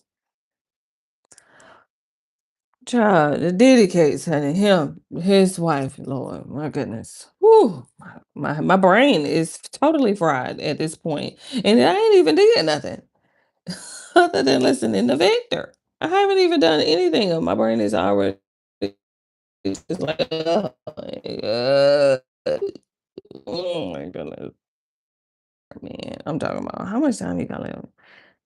Still got 20 minutes left, Lord. Why we ain't went to commercial break? On both sides of it. And I've been with great lawyers. We've helped. We've helped. But I don't, and I can't say that I fully trust the leadership and judgment of a government that waited 6 hours to send reinforcement. It's a 20-minute flight by helicopter. It's a 45-minute drive to send troops down there. The reasons they said, I still don't know. And I was told by everybody, there'll be an investigation afterwards. Yeah. What they did in Gaza. I'm just asking you to express that you care deeply about women and We children, do. and you can see what they have done to Gaza since. So I'm asking. It's horrific. While we were there on the Israeli side, we had over 2,000 rockets, launch status. How are they still firing rockets? I said from the beginning. No, I don't mean it's Israel. I'm saying now. I think the victim has flipped, obviously. Oh, in terms of I think innocent people on both sides paid a price, paid a horrible price. But do you, Areas that we were at, it was nonstop. I said this from the beginning. I put it online. I was on Fox. I said, Hamas needs to stop firing rockets in the beginning. Stop firing. Return the hostages. Return them. And then there'll be a ceasefire. Work out something. They never did. And that's the question. Look, I love Palestinians. I love the people. I've helped kids, women. I love them. And to see people innocently slaughtered because of a terrorist group, Hamas, that continues to attack Israel, what are you going to do? well, I think the terrorists now might be the IDF, right? Because what's happening in Gaza, I don't think that that's done by people who are not terrorists. I mean, have you seen the videos of what's coming out of there? So here's what Hamas did. It's horrible. It's horrible. Guess I do what? wanted to show you, by the way, your website said rescue 45,000 people. I just tell you that. This is the old website. Is this, did this get changed? But I'm reading a pastor. I don't know who changed this. Maybe you had somebody doing your website and that got changed. Did you have somebody? I can't. It's a high risk humanitarian who has rescued more than 45,000 women and children. So That's completely inaccurate. I would never. What website is that? 26.com. We never, anybody, Uh-oh. they're saying that was on our website. I don't believe that. We Oh. would never put rescue 45,000. Oh. Oh. He looked around at about 4 people. Excuse me. Excuse me. Edits on our website. So it may have just been your website guy got something wrong. So I just wanted to let you know that we didn't. Okay, thank you. Yeah. Okay. Okay. So that is very interesting to hear your perspectives on what Israel is doing. I think it's probably going to be the one issue. And I think right now, currently, people feel that the majority of the politicians have sold out to AIPAC. And I would definitely have some questions about your relationship with the IDF. And like I said, Corby did not say that you did anything illegal. Like, you are legally allowed to buy guns. Never did. Corby for 50,000 weapons fighting. Why? I have an FFL. I only buy stuff for ourselves, our training. That's ridiculous. That's absurd. And again, Corby's still loose out there. And if he's watching, Corby, please turn yourself into some authorities. Let them question you. And like I said from the beginning, please get help. Don't act upon the thoughts you're hearing. So I'm sorry. Are you presenting that he's on the run right now from the federal government? Is that I'm not saying he's on the run, but I'm saying that the authorities are looking for him to question him. Uh, I guess, I don't know, it's both the FBI and El Paso. Well, I'm sure they have. It's an open investigation, but I'm just saying Corby should just stop whatever he's doing and respond to authorities to get this sorted out. He clearly had an ulterior motive about doing this interview, but it's obviously backfired. You don't know if they've reached out to him, but you're saying he should stop and respond. I do not know. They've contacted me and said, "Do you know where he is? Do you know where he would be?" And I'm like, "I do not." So Okay, well, you that's why I'm just, the way that you said it in the first time, you made it kind of sound Right. like he was on the run. He's- Right. it's like Right. say, arrest. So this is what I think that sometimes you can get, you don't, maybe you don't realize it, but you can get a little fantastical in your descriptions. Or stop what you're doing. A bit different from, oh, I have no idea if they're reaching out to him, but I was told they might give him a little break, so that's a little more reasonable the statement to me. The FBI has contacted us. It's an open investigation, and El Paso County Sheriff Department. They looking for Corby, plain and simple. He should stop what he's doing. Mm-mm. He is. He should be questioned. You don't have to screen yourself for your arrest. Respectfully, like that's not how it works. If they just have to call them, I think that's a perfect place to leave that. Let's not pretend. If you said there's a warrant for his arrest, that'd be a little different. But you are not required in any of these states to turn yourself in because somebody says, "Okay, we're gonna try to make some contact with this person." You have not said that he's not answering. I want to stay away from the fantastical stories. Right. Stick to the facts. Right. Like I said, I've heard that there's an open investigation into you and they do with guns. I don't know, but I wouldn't just things that we could say Never been a- because somebody got phone calls.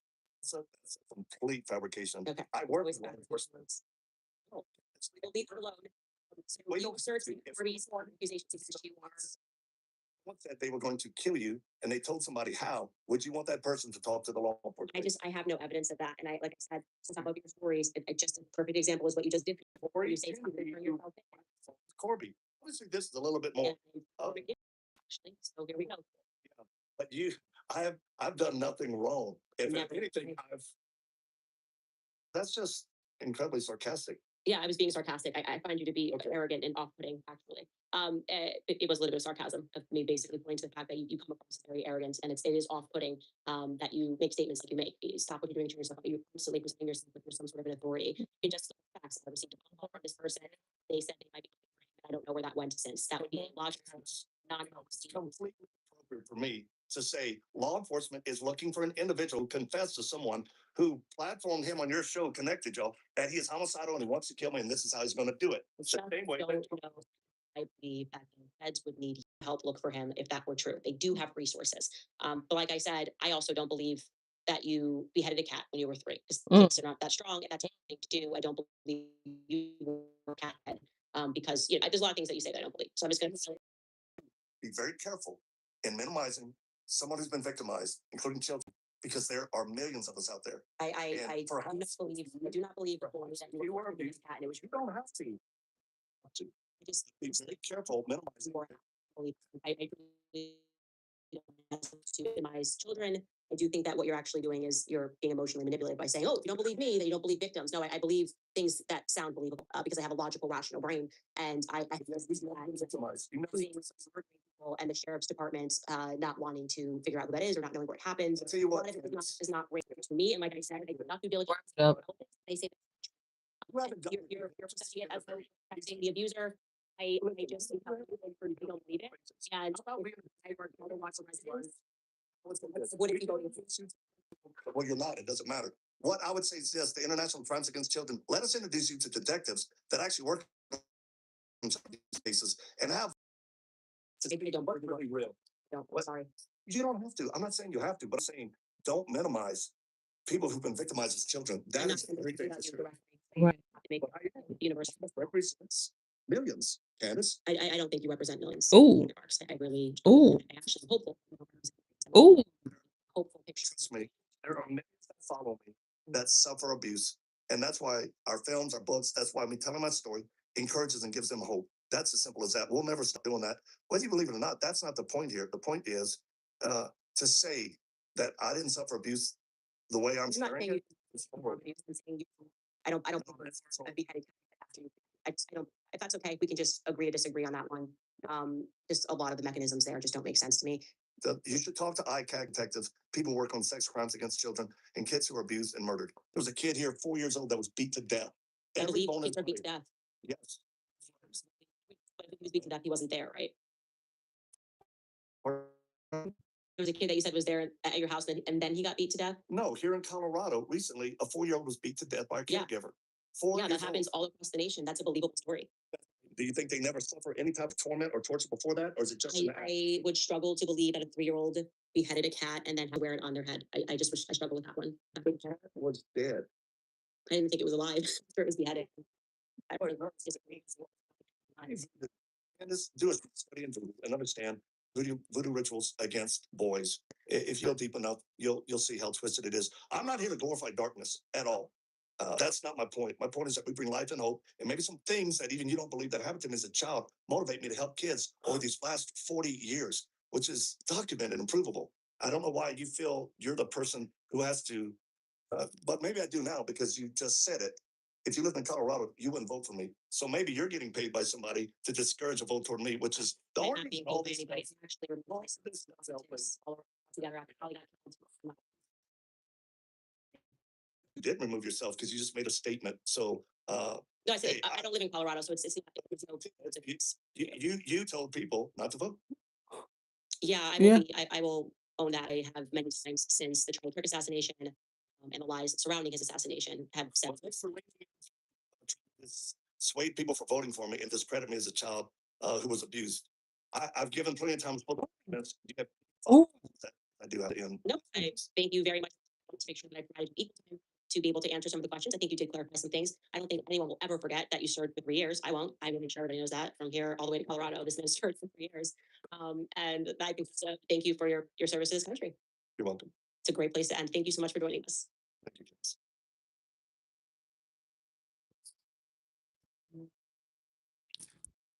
Ooh, that was so cringe. My God. Look at Candace.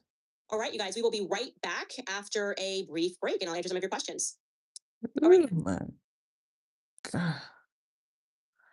Just go.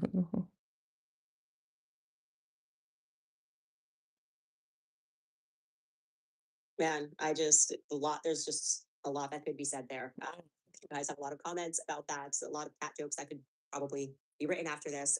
First and foremost, let's go through our top comments from yesterday's episode first. Adriana Gomez came in with, whenever something is amiss, I think it should be referenced to as nepped up.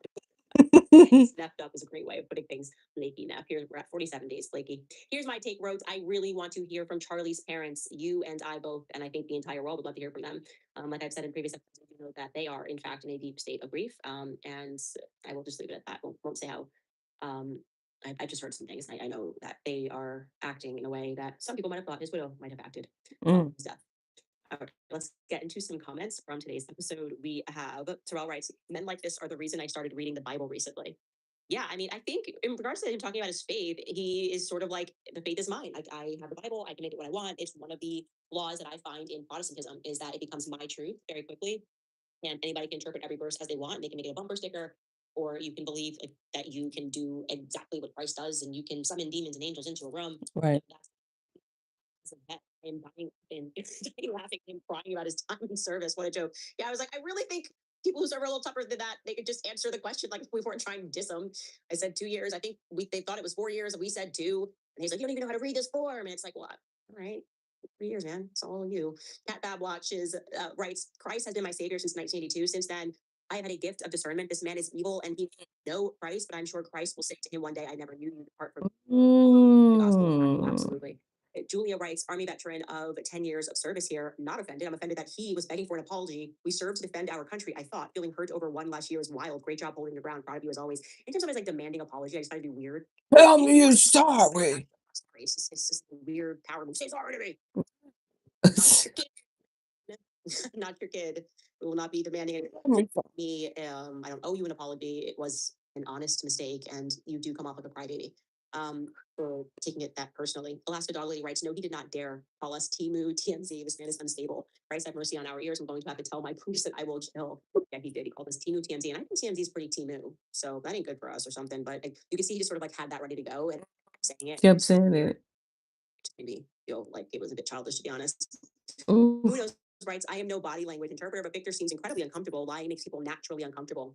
He just kind of strikes me as someone who's used to talking a lot. He doesn't listen a lot, but he's used to just speaking all the time. letting people Word vomit.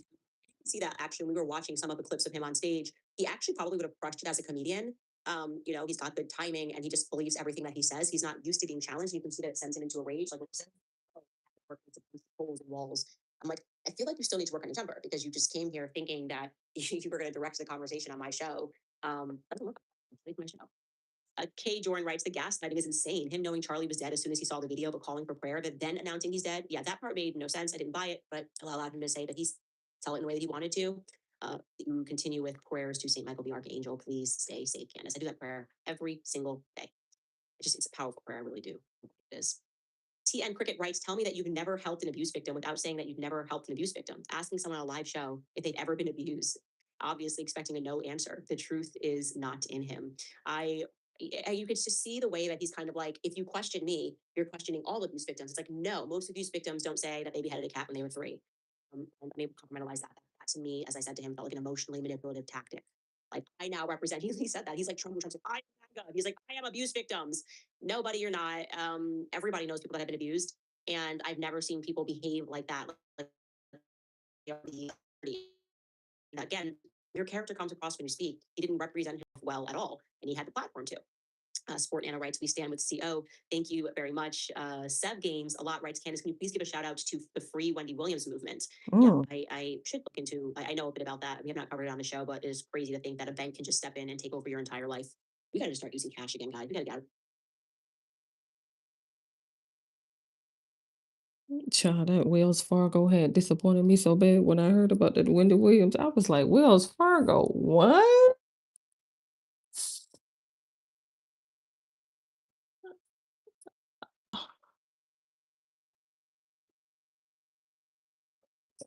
Wells Fargo, what? It's like, what in the world? System. Wait till they bring in like chips and digital IDs want inserted into our arms. They've got quite the dystopian vision for the future. Minnesota Lizzie writes, hey Candace, I look back and his favorite song is Jolene by Dolly Parton. I'm thinking replace the female name and it could be about mom, question mark. Truth Prevail writes, you definitely have a lot of patience for dealing with this guy. As a veteran myself, no offense taken, I can answer a question without being belligerent. Yeah, that is the perfect adjective for him. He's belligerent. And I don't think he's aware that he's belligerent. I think he thinks he's calm and he thinks it's a rational thing to get all like bent out of shape about how many.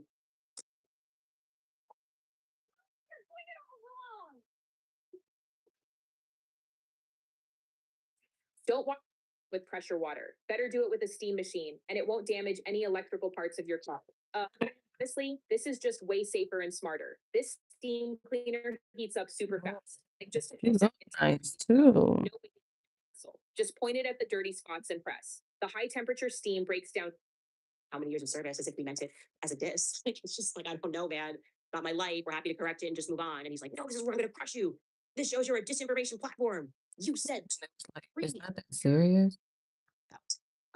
and Yes, sir. 3. people, who I just see right through. And that, to me, that whole act is just someone who likes to control has emotions. Ooh. The listening doctor writes, I am a medical doctor. I will tell you that abused people abuse others. It's true. Ooh. But murder and animal abuse is another level. This man is dangerous and he's normalizing his behavior and making abused people bad. That is a very good point. And that's kind of what I think I was trying to get at with him. I don't know if I was as eloquent as I could have been in saying that this is different. You're talking about like killing an animal and wearing an animal on your head. Like that's not standard abuse. That's like Jeffrey Dahmer. Like where we like see somebody who's a trait for a serial killer. And so they usually say abuse animals in their youth and then went on to become a serial killer when they were older. Did I not just say that earlier?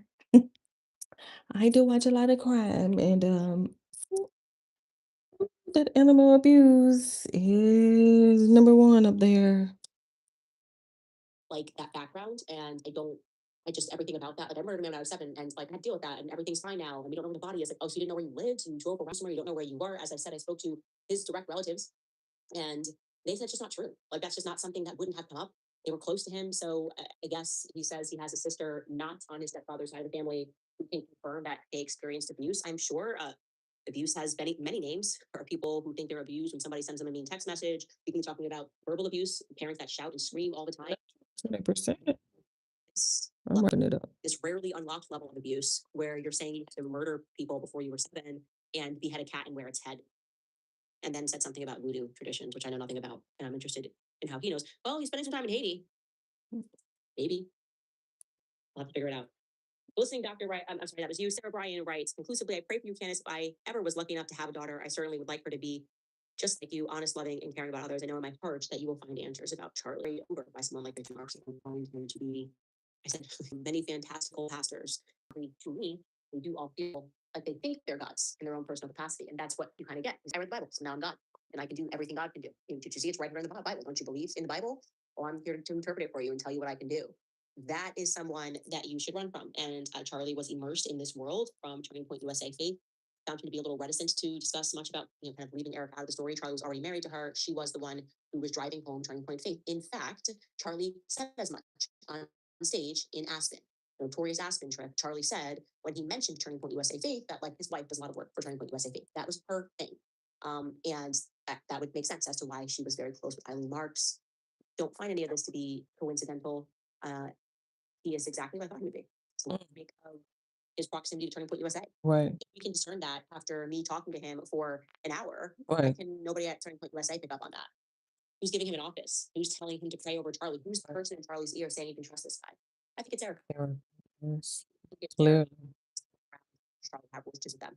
That's my viewpoint. A lot of things changed when Erica came into the picture. I Ooh. would argue not for the better in terms of the faith department. Ooh. Anyway, if you'd like to support our show and the work that we do, we have new merch available on the website. Hunter Biden Easiest way to support our interview will drop tomorrow. She should have held on to this interview and dropped it next Thursday. We think you're weird for free. We think you're arrogant for free, Victor. Anyway, you're way over time. We will see you guys tomorrow. In the meantime, in between time, okay, let you.